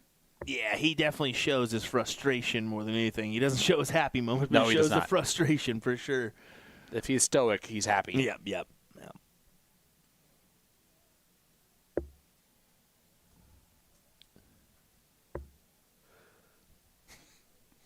Dustin's just nodding at every dart that's thrown by his opponent. It's just great to watch him. Yep. This is about how it's going to go for us. I'm actually almost happy that he's not on screen here for Bob's round, just in case Bob doesn't do something good. But this is the real McCoy we're talking about here.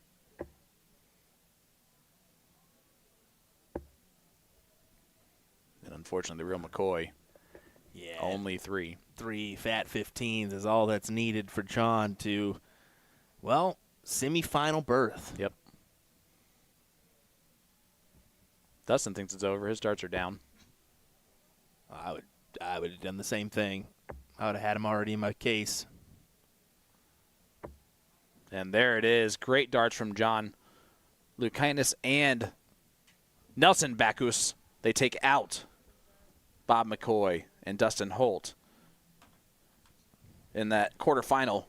So the battle is going to happen. Semifinal number 1 is James Beaton, Jensen Walker, the youth number 1 player, taking on Nelson Bacchus and John Lukinus. Second semifinal, well, that one's not going to be decided for quite a while. As still playing out there is Ocampo and Heisen versus Takuchi. And then after that, they got the quarterfinal, Tom Sawyer and Tom Curtin waiting for them. And then the semifinal between Mike Newbert and Charlie Harrison. So, miles to go before we sleep. I'm Sean Green, joined by Will Stewart. We'll be back with more coverage right after this.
Welcome back, ladies and gentlemen, to the Las Vegas Open 2025 Open Doubles Cricket. This is the quarterfinal, the last quarterfinal that we have, and it features Ryan Ocampo and Joel Heisen taking on Tom Squared, Tom Sawyer, and Tom Curtin. Yeah, looking forward to seeing this one here, Sean, as I took some speech therapy in the background and feel ready to call this one more so than ever. I'm Sean Green, joined by Nick Teixeira. Nick, hopefully you took some speech therapy on that last break. Well, and now I'm feeling more ready than ever to call this one. That should be good showing. We already saw Joel do quite the good performance against Ram Guevara, baiting him into some bullseye antics, and it did not pay off for the Houstonian.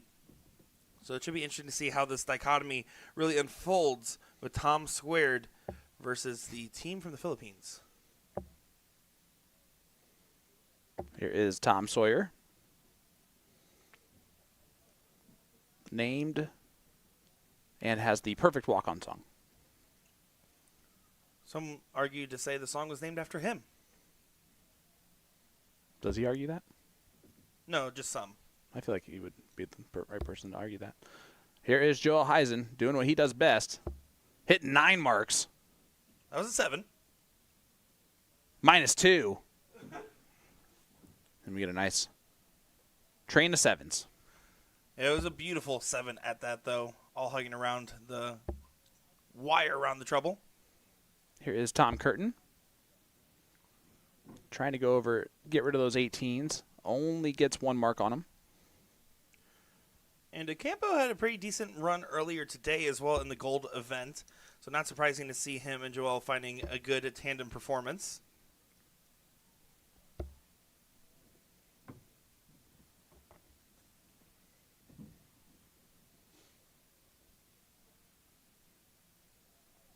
Team and Tom. Old school members of the Minute Dart League.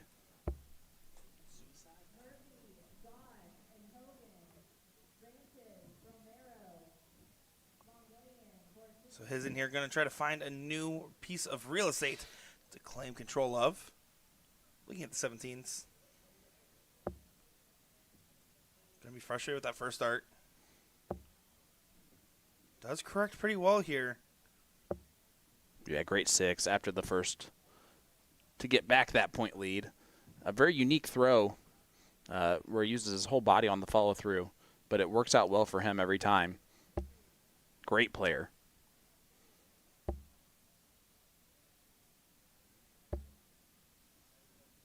Gives a little bit of an opening there. Curtin only getting a 7-point lead.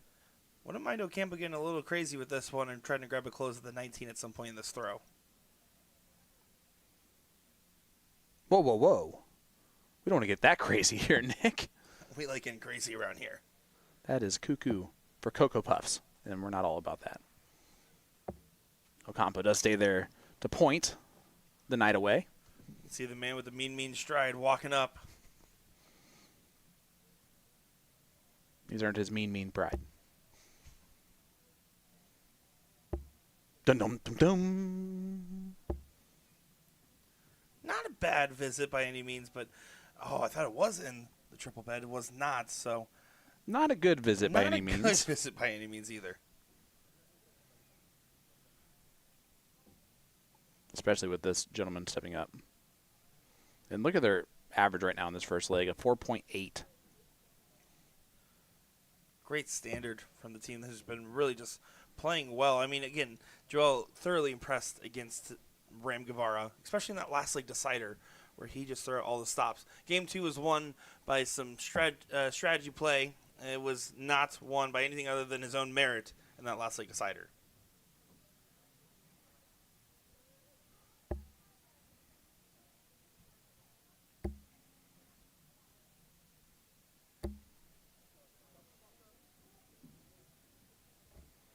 Tom, only 3 20s.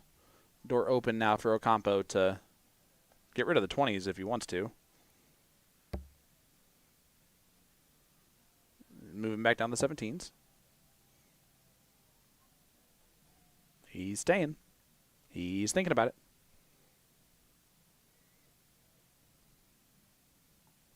What do you do here? He's looking. Yeah, And hitting. If you hit it, you get glory. If you miss it, you get nothing. Well, he hit it, which means he gets glory. And now you have to give it credit. Sawyer's going to have to put up a quiet defense over here on the 16s. Oh, that's a unlucky second dart. Only a 2 mark.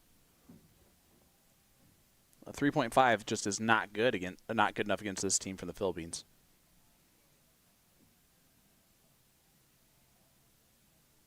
Joel might have both options closed. Or at least get rid of those 16s. Ooh, a gift. That's absolutely a gift here. One that Curtin has to close on.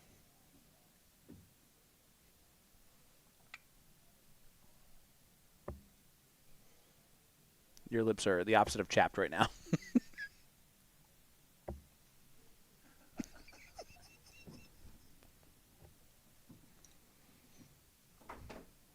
Can't help it taste so good. Sorry, Really I good didn't want to flavor. say it on air, but you You made didn't me. have to. You We're made still me. talking about it. You totally made me. And What's the point of opportunity flavoring it? now for Tom Sawyer with the 15s.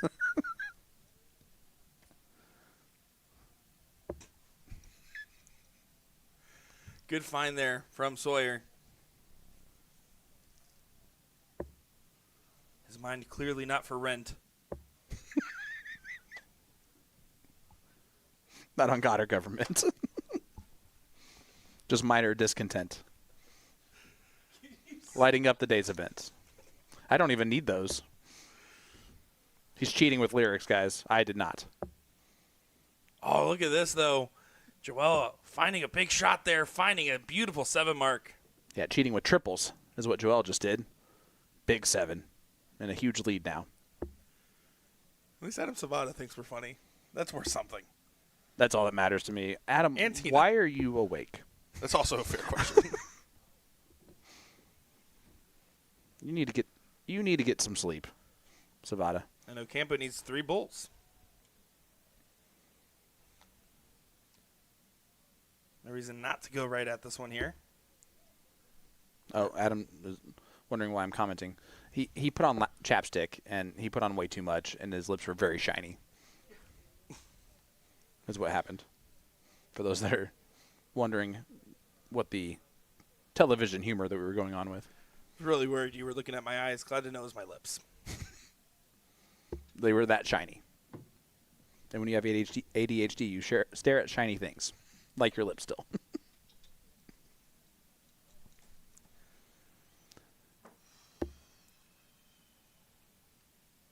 So we're going to try to close the distance here just in case it doesn't go. Does find a double on the last. Good collect there. Yeah, too little, too late, most likely. We'll see.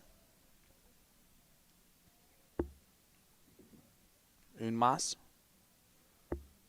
Por favor. You didn't say please the first time. This one's going to go now. And there it is. Joel Heisen does collect the 2 bowls needed. And leg number 1 goes in the favor of the team from the Philippines. They will diddle for start here. First to 2 legs. Solid grab on the single bowl. Curtin going to try to grab one of the same. Doesn't do so. Shangs it just outside. That's what's so deadly about a format like this. Potentially getting the start after already winning the previous leg in a race to 2. It's a great spot to find yourself in.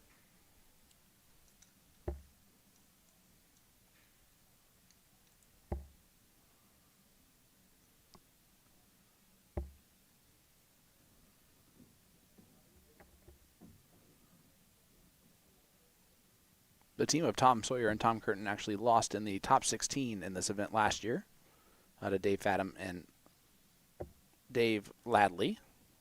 So progress has been made, Yep. but you don't want to stop that progress now. Nope.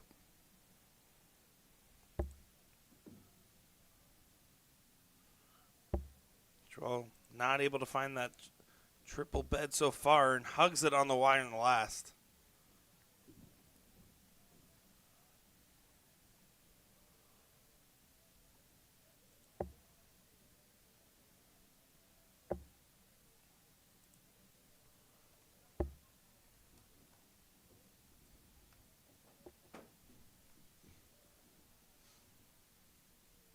right, a 5 mark there from Tom Sawyer. Tried to steal the 20s away. Unable to do so, and Ocampo's going to go ahead and make that hurt.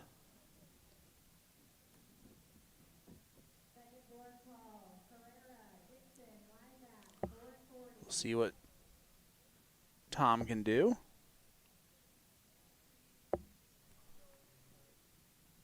Not as much as he probably wanted, but 4 is not terrible.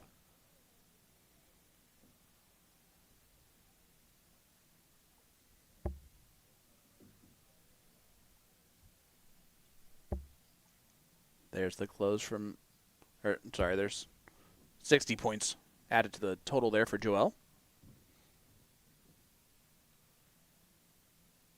And Sawyer's just going to have to continue to try to find an opportunity to get on the attack here. You see him shake his head immediately after dart number 1. Does get rid of the 20s, though.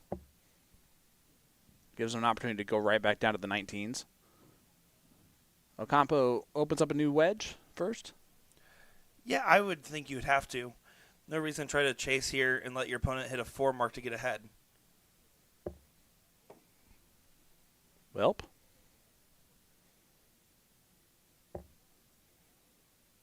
Now you got to close it. And I don't know why he's trying to move all around. You just need to get a single. He does exactly that. Just wanted to make sure it was wide open. 10 points down is Tom Curtin. Can go wherever he likes. Preferably needs to get out of there, though. And he never did. Unfortunate and unfortunate. I got Irish there for a second. Sorry about that. My apologies. Reminding me of some of the escapades in our hotel room. Unfortunate.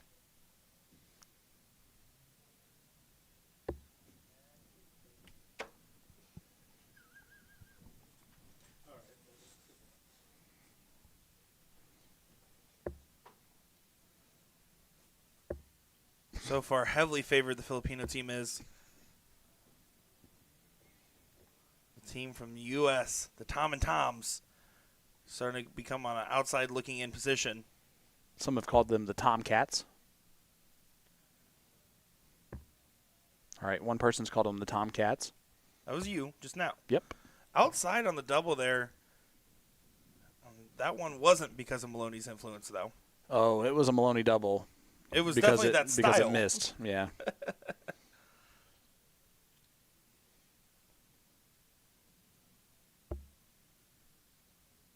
The aggressive play there from Tom. It's a real Tomcat move, if you ever ask me. I didn't. Wish you would. Joel needs to get the point lead. Needs to close those 16s. Does the 16s first. Needs more than a single. And he does not do that. Yeah, but taking advantage of the fact that they have 2 numbers there, it's still going to put a lot of pressure. Now, if Tom finds a treble 15 on the first dart, you might consider taking a swing. Conservative approach here will be to stay on the 15s regardless. Afford your partner a better opportunity at the close for a 5. Well, and even if you do exactly what you want to do and hit an 8 mark there, you're giving your opponent still match-winning darts, which is never good. So that starting on the 15th and staying is definitely the right choice. Just like for Ocampo, it's starting there and then, trying to steal the 15s on dart 3. An opportunity he can afford to take again with that 2-number position here. Even a treble on the first would not get the point lead back. But 7 15s from Tom Curtin. Trying to make sure it's not curtains for the Toms.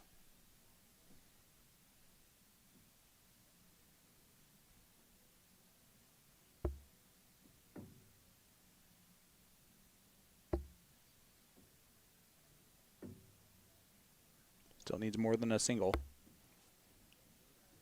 And not going to be the good collection that he anticipated there. It does find 5. It's good enough. Forces Tom to find perfection. Yep. There's the first part of it.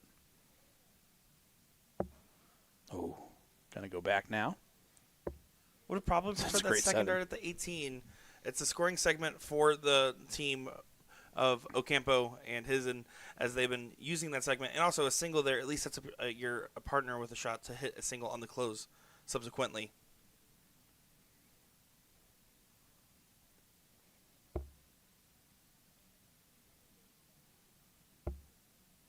Oh, great dart for Ocampo.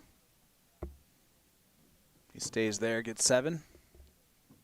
He gets 7 18s. And again, my man Nick, spitting facts. You're welcome. That's what I'm here for. Facts. And sometimes word garbage. Word vomit. There would have to have been words in there for that to be word vomit. Those 3 words combined together, if you're curious. I speak in languages not yet written. Yep, I guess. Joel needs 2 15s. Does a little bit more than that.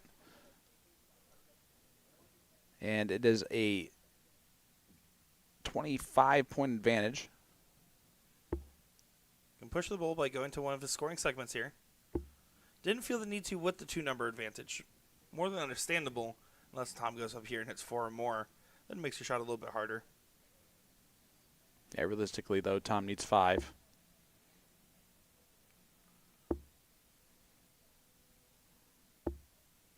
Just 2 on the turn here. So, Ocampo, 2 bowls for a 2-0 win.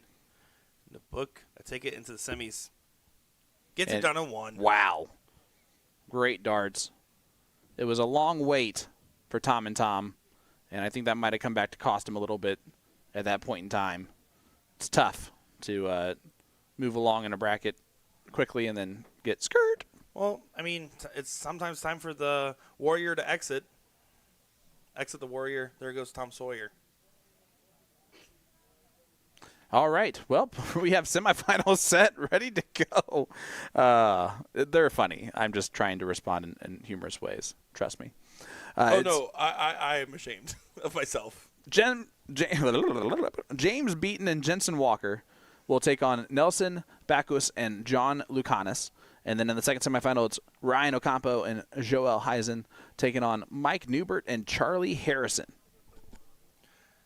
So here we go. We're going to be taking a look at that in just a moment's time. Don't go far, folks. The semifinals up next. I'm Nick Teixeira, joined by Sean Green and Will Stewart.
Well, here we go for our semifinal here at the Winmore Las Vegas Open 2025 Open Doubles Cricket Competition. This should be a great matchup here. I'm looking forward to seeing every bit of it, as this is going to be James Beaton taking on with his partner Jensen Walker, taking on Nelson and John in what should be a good affair. I'm Nick Shura, joined by Will Stewart, as I'm still learning how to talk, folks. Slow down. Welcome back, everybody. It's semifinal time. Slow down. All right. What's going on, everybody? Here we go.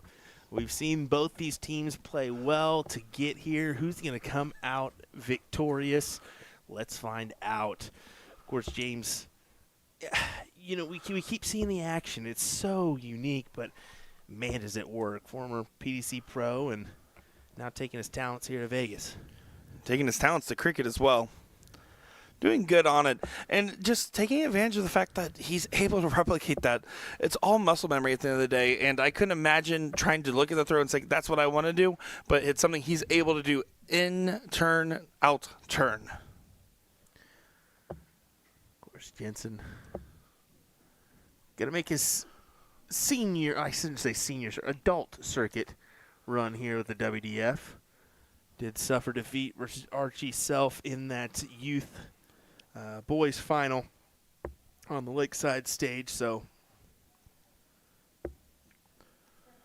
and Lucanis is trying to get the 16s going online here. Does find it on the last to keep themselves in the leg here.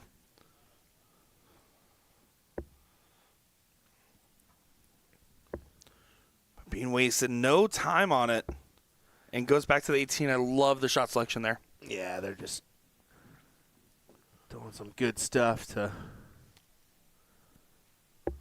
put the other team in a predicament. They really need the triple here. It gets away, stacking on top of the dart. Deflected the wrong direction. So Walker with an opportunity here to walk this one away.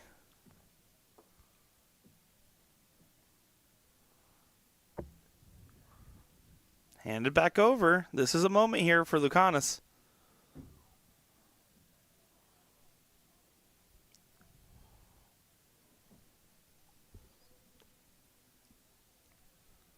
This is certainly a moment, but you got to capitalize. You got to hit the triple here. Needs to stay true. Won't get an opportunity at the 18 and goes down into the wrong triple there, Will. Yeah, and I think that's going to hurt. James will be quick to close. May end this here. Double single. Oh, that's tough to work around now. We'll go to the right-hand side of the throw line, but pins it. My goodness, what a great shot that was. And I told you that may be it, and it certainly was. Yeah, a great attempt at it and a great execution on said attempt there. No real question on the matter. As you might think, oh, well, you could just go up there, grab a couple extra points, let your partner take it. But something just a little bit more in the style points category if you do it yourself. But will not get the start here. Use all the bulls to win the leg. Didn't save any for the diddle.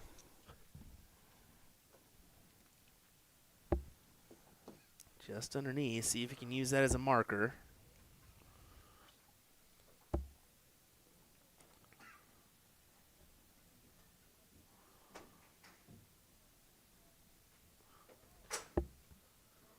Just 2 marks on the open here.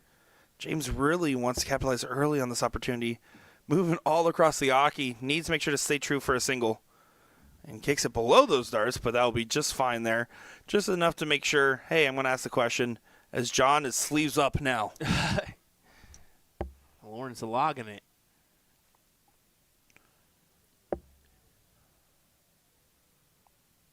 Some of those materials can feel really grabby on the back of your shoulder there. You have to be careful about your shirts you're wearing. I know I definitely have taken off and changed out shirts or jerseys if it's felt like that. Never felt that way with the Magic Wear jersey, but hey, who's asking? Yeah, you see that present on stage every once in a while. I mean, Corey Cadby had it with Phil Taylor back in the day in his Australian Masters match, and then Luke Humphries had that happen to him too. It's just you got to be comfortable when you're up there, and if you're tugging at your shirt the whole time, you're not going to be comfortable.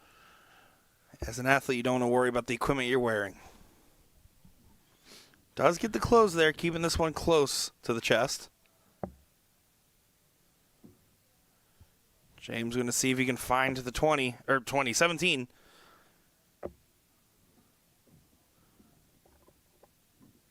Looks good for a 5. It was a 5.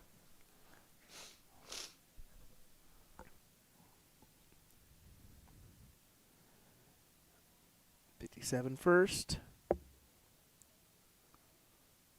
Only a 4-point lead. Yeah, maybe stay true on the 19s. Yes, he does. 57 on the board, but really wanted more than that because Jensen can collect here. 4 mark gives him the option. Yeah, they both keep kicking up their darts, but this time was able to get around it. Being having the same struggles on some of these lower numbers. Solid attempt at it, though. Does not get the close on the 19. Oh, that is a tough ricochet. Yeah, I would have preferred to move along the Aki a little bit here for a better angle. Certainly, because now Beaton knows, all right, take out the 19s immediately, and that's exactly what he's going to do. 19s. Yeah, hit the big singles there, get the big close, back to the 17s. There he goes. Superb shot from the Englishman. Yeah, I do like that he checked with his partner before executing the shot as well. Exactly. You can see, they definitely have a little bit of, I know how this game works. There's 2 kinds of pairs play. Well, really 3, but only 2 kinds that work. The ones where they play together so many times they just know what's going to happen, and the version where they don't have to ever guess what the partner's going to do because they would already know what they want. Nothing wrong with either or. And then the version where you don't care about what your partner wants. Those are the ones that typically don't do as well.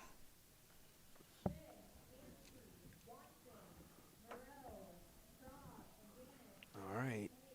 You've got to find the 15s here. That dart's going to make it awkward. It really will. I mean, the flight is in just clear blocking the double or triple 15. It makes it so hard to work around that. So Beaton will just close 3 singles. The old Amish triple will work. An Amish triple it may be, and it is. Finds 3 there. Pretty much in pole position for a 2-0 jump on this one.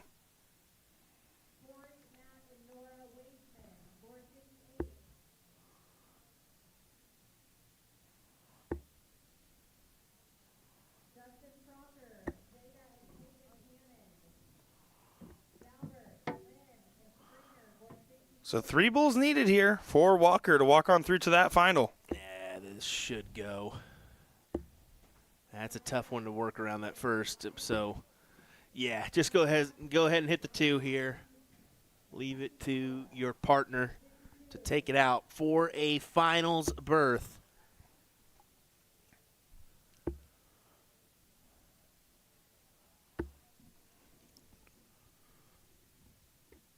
Should be able to walk through the door here. 1 bull needed, 1 bull found, and then some. That will do it for this match here. James and Jensen seem poised to get to the title here as they are moving on to that final. And we have another good matchup going on in the background here for the other semi. Currently, Mike and Charlie taking on Ryan and Joel. Mike and Charlie up 1-0 in that affair over there. So we'll have that final coming your way here next. Don't go anywhere, folks. Our Saturday night coverage of the Las Vegas Open concludes right after this. Blah, blah.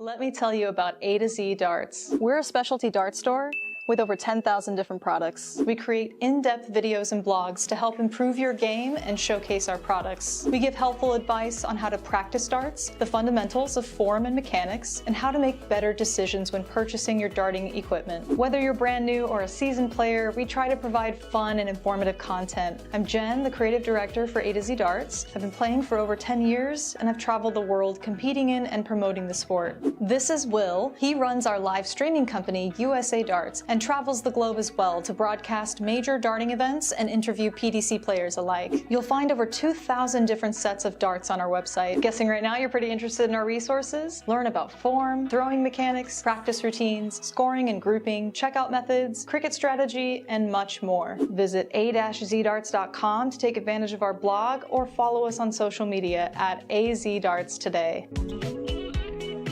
What is the purpose of the Vertex stand? This product is made by Winmore, and they have solved 3 different problems. Number 1, when you don't want to permanently mount a dartboard. Number 2, when you can't drill into your walls. And number 3, when you want to travel with a dartboard. Not everyone wants a dartboard permanently mounted into a wall. Perhaps you just want to bust out the dartboard occasionally to entertain friends or family. The Vertex stand is perfect because you don't drill into the wall, you simply lean it against a flat surface. This is easily the most convenient product I've ever seen that you can set up or tear down super fast for portability.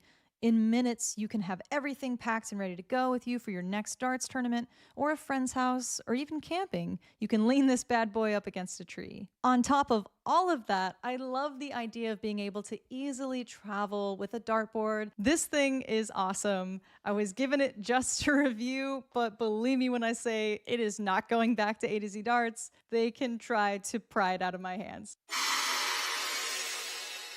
So today we're going to learn how to throw a dart. In each turn of darts, you get 3 darts to throw. So with all 3 darts in your non-throwing hand, step up to the toe line. If you're right-handed, put your right foot on the line. Lefties, left foot. This isn't baseball, so you want the same foot forward as your throwing arm, not the opposite. Usually the toe line is set so that your foot will be right up to the front edge of the line, not behind it. This toe line is also known as the Aki. The position of your front foot is usually at an angle to the line, to some degree. Your back foot should be a little bit wider than shoulder width away from the front. Put one dart in your throwing hand while holding on to the other 2 darts in your other hand. Looking at the dartboard, focus in on a spot you want to hit. To start, let's look right at the bullseye. As you stare at your target, lean forward, bring the dart up and draw it back towards your eye. Throw the dart by moving your hand and forearm towards your target, keeping everything else as still as possible. Hold your position while transferring the second dart to your throwing hand and repeat your throw. Once you've thrown all 3 darts, your turn is complete and you can retrieve your darts from the board. And yes, it will take some practice to get the dart to go where you're aiming. It's not as easy as the pros make it look. But with practice, I guarantee your accuracy will get better, and I tell you, there's nothing better than having 3 darts go exactly where you wanted them to. If you've already been throwing darts and have had success with something slightly different than what I've just explained, great, fantastic. As long as it works for you, no problem. Just keep in mind that any extra movement in your throw will make it harder for you to hit your target consistently.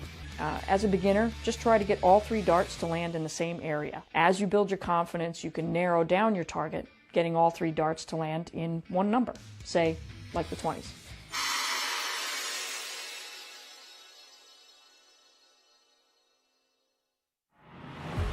This game is going to be key. You can tell by the way they're scoring. There may be nothing in it. One man misses, does the other man get? Yes! Double 12! That is the most amazing leg dance you will ever see in your life! I can't stay! Double 12! And the 9-dart king lands another one! Covered by Team Michael. Double 12! Back going! Michael Van Gerwen! Luke Humphries, the ascension is complete. Incredible stuff. The world number 1 is world champion. Throwing 23-gram Cali West Colonial steel tip barrels. Her favorite checkout is 108. Coincidentally, Will Stewart recently did a video series, 4 ways to check 108. So many people voted Shanghai on the 18s, but Cali prefers the 419s for double 16. So we're gonna go that method in honor of her. Here's attempt number 1.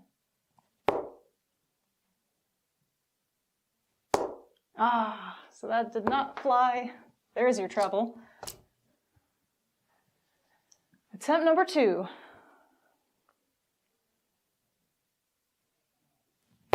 Oh, geez.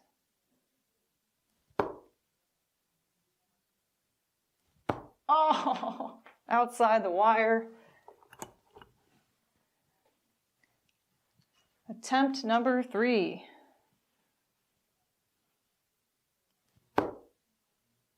Son of a bitch. Attempt number 4. God, they come around quick.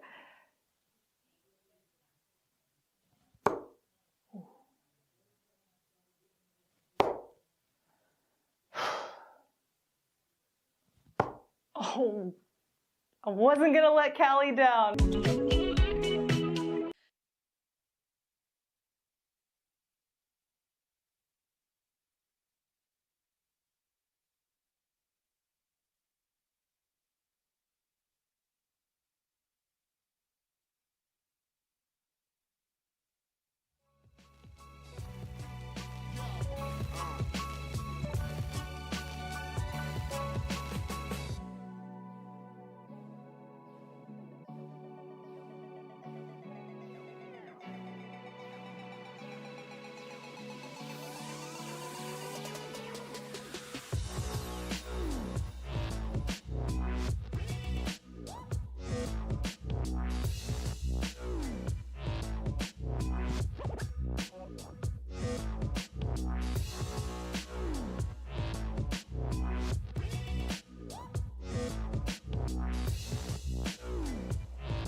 Welcome back, ladies and gentlemen, for our final match of the evening stream.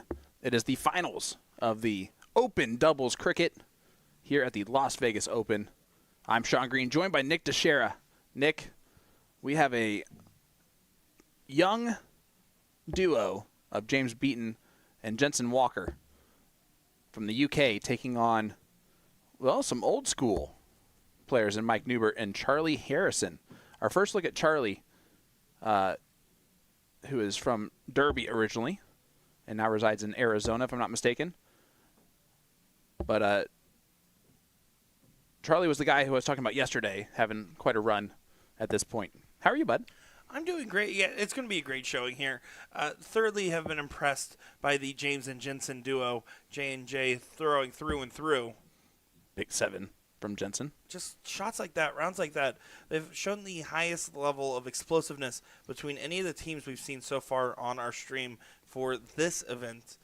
And it's going to be a tall task here for Newbert and Harrison to really get over them, but they're not going to be afraid at the opportunity to try to do so.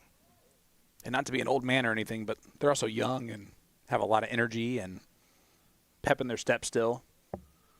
That is fair. With good hair. Admittedly, though, it is 8:40 p.m. local time, so not terribly late. It is. It has been a long day. It is local time for them. That's what I said.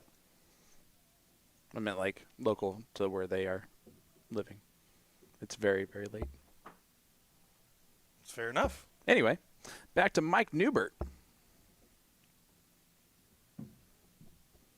You mentioned earlier loving those players that come in a little bit more under the radar. Mike just wearing a plain dart, not even a dart jersey, just golf jersey.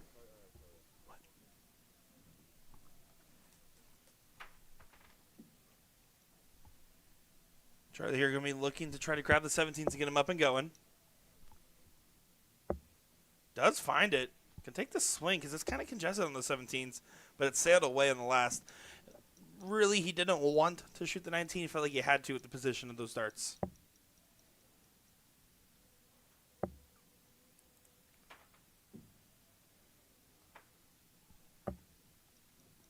Yeah, Mike and Charlie both reside in Arizona.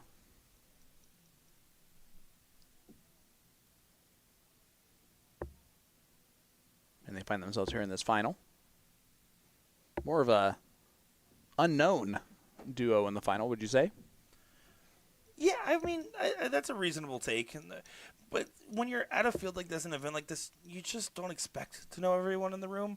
And you learn lessons each time you're in said room. Wow. Apparently, upset of the NFL playoffs has occurred as the Lions are out. And all of Detroit and surrounding Michigan suburbs once again go, really? Again? At least they've been trained and used to it this time. The problem is when you start getting hope. Yeah, and that's the problem, is that they are now being given hope by their team, and then the team falls flat to a team like the Washington Commanders, who are using a rookie quarterback, who, by the way, is one of the best rookie quarterbacks ever, but that's not the point. Being going for the win of the leg, and he does exactly that. Getting the first of 3 requisite legs needed for the title here at the Tuscany Suites and Casino. These kids are good. I mean, they're great talents. We already knew that on the board, and they're adapting well to the cricket style of play. You can clearly tell that they've been adapting throughout this tournament, and maybe even just studied up on the research going into it as well. Actually, that's a great point. They are playing with a really strong cricket strategy on top of everything else, something that you do not see out of a lot of the UK players, so you do wonder potentially where they learned the proper way to play Mickey Mouse darts. They probably just watched Matthew Edgar play Danny Baggish. Ah. That's what I always recommend when you're overseas and you're like, I'm not sure about learning this American ticky-tack. Well, then you just put on Matthew Edgar, because everyone likes Edgar TV. And Matthew, just so you know, you owe us $100 now. I think his channel's bigger than ours. All right, we owe you $100 for There you go. mentioning it. Here is Charlie Harrison. Interesting form. Just kind of like starts at the shoulder and just takes it back, shoves it forward. You can see Beaton just going to go ahead and take away the 20s. This could be an interesting grab here if you can find another one of those. Still playing from behind in this leg so far. Mike here has a couple different options. He's electing to go for the 17s and playing a little bit more conservative first. Should be able to take the swing if he wants. Going to leave that option for his partner, though. Yeah, you can't lose a leg when you have more points than your opponent.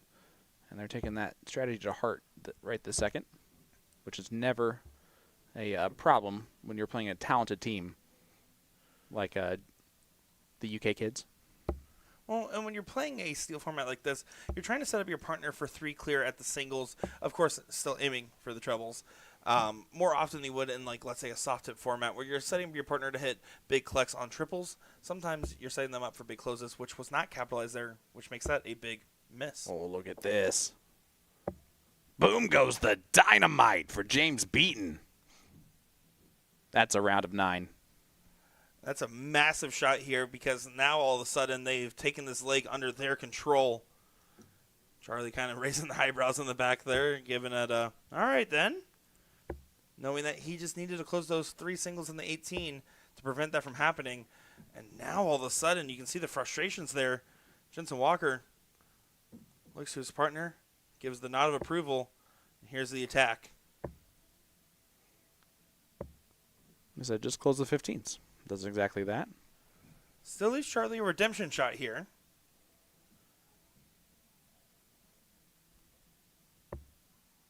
Needs to find the treble. Does that. Twice. Big 7 from Charlie Harrison. Definitely finds some redemption there. Man, the team throws a 4-8 in this leg to a 4-2. They're throwing well, but the timing's been better from the team across the pond. Could be the best right here. And this is the best right there. Simply the best for James Beaton. Charlie's all smiles on that one. Giving some big props on those last 6 starts there. I think you got to kick him in the shins if you want to win this match at this point. They seem destined to do so, but it's not out of their hands yet. Did have an opportunity here to take the leg. It is a longer format in the final, race to 3. Does grab the 20s or 18s on the last. Excuse me, I keep saying that. Walker having trouble closing it out though, only grabbing 2 bowls. This is your opportunity. Harrison needs to find 4. Oh, is that it? He can do that. Certainly would like to. Harder now. Doable still. Still doable. One more in the red bit. Oh, and he's trying to find the angle. He doesn't like the position of the flights. He's going to throw right into that dart and hope it deflects inside. Come on, Annie Oakley. Oh, unable to get the job done. That sail's just passed. And you expect the 21-year-old to take out the leg. And it is a 2-0 lead now for Beaton Walker. Important diddle here. You have to just win the diddle, get a good start on this game, forget about the rest that has happened. And they have now been notified it is a race to 3. It's always a little bit of a, wait, just the finals is different? It's okay. It's written on all the flyers. Well, that'll work. You know, I'm telling you, just shove him off the stage. That's probably the only way to beat him right now. We're seeing right now a high likelihood of the international players getting a win in another cricket event. That would make them 2 for 3 in cricket events if that's the case, with Eve Watson and the like. Yep.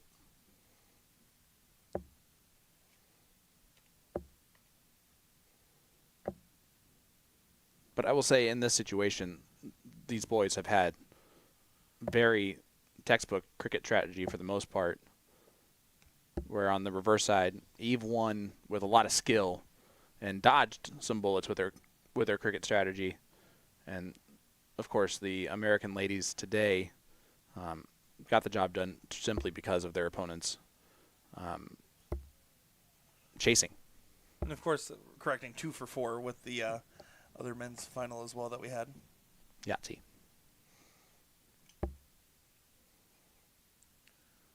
Finding that 20 every single time. Just got to kick them. Getting it real good in there. Just a sweep of the leg.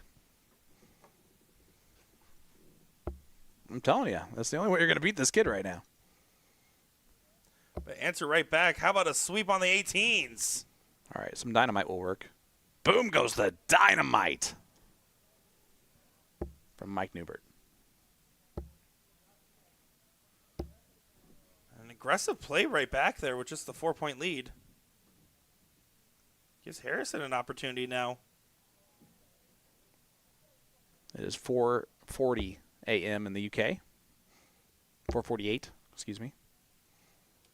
So if you're watching along, good morning and happy Sunday to you. Thanks for joining us. Hope you find the good breakfast spots. Good find on the 17s there. Just 5 on the turn. Does regain a 2-point lead. Control still in the Americans' favor at the moment.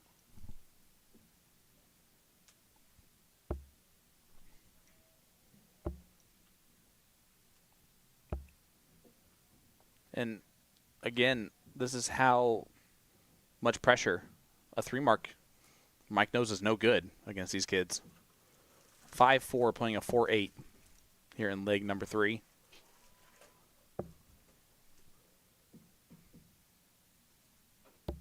And a good find on the last there from Walker. A clutch dart secured. And this has definitely been their closest affair they played yet as far as the point differential. 16 points is all that's between them. Reminder, James is 21. Jensen is 18. And Charlie says, Psh, let's play a tie ball game. I have the 16s. And James does the right thing. Got to go 15s first. It's a smarter grab, and now the necessary one needs to stay true. Just 3 singles, so handing the opportunity back over. Mike looking for a 4 on the turn. Needs to push the points just 1 mark at least. That's beautiful. Take a look. You're Now only for take 1 sure. hurt. Oh, he stayed there, and of course, it would have been a round of 9 if he shot the 15. No, I'm kidding. Ends up with 48 on the floor, most likely, because you might as well say it.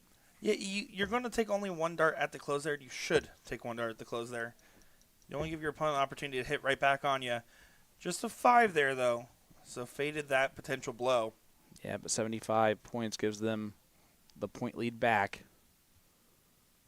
This is where we see a lot of matches in cricket won or lost on the corners. What a gutsy last dart that pays off. But winning darts here for Beaton. Still on. Another one of those. Oh, would have given him the look at the trip 16. Gets the point lead back. Yeah, I love that shot there. Puts a lot of pressure now. Mike, who has been playing really solid in this leg, needs to keep composure here. You Needs just go to add on the 16s all day, 16s. right? Yeah, you have to. You're going to try to afford a point lead so your partner can start the bull rather than trying to add the bull into your shot. And he shakes his head after the dart number 2. And Jensen for the title. Gross. Double 16. Stayed for the triple because he's not Mike Maloney and he's not silly.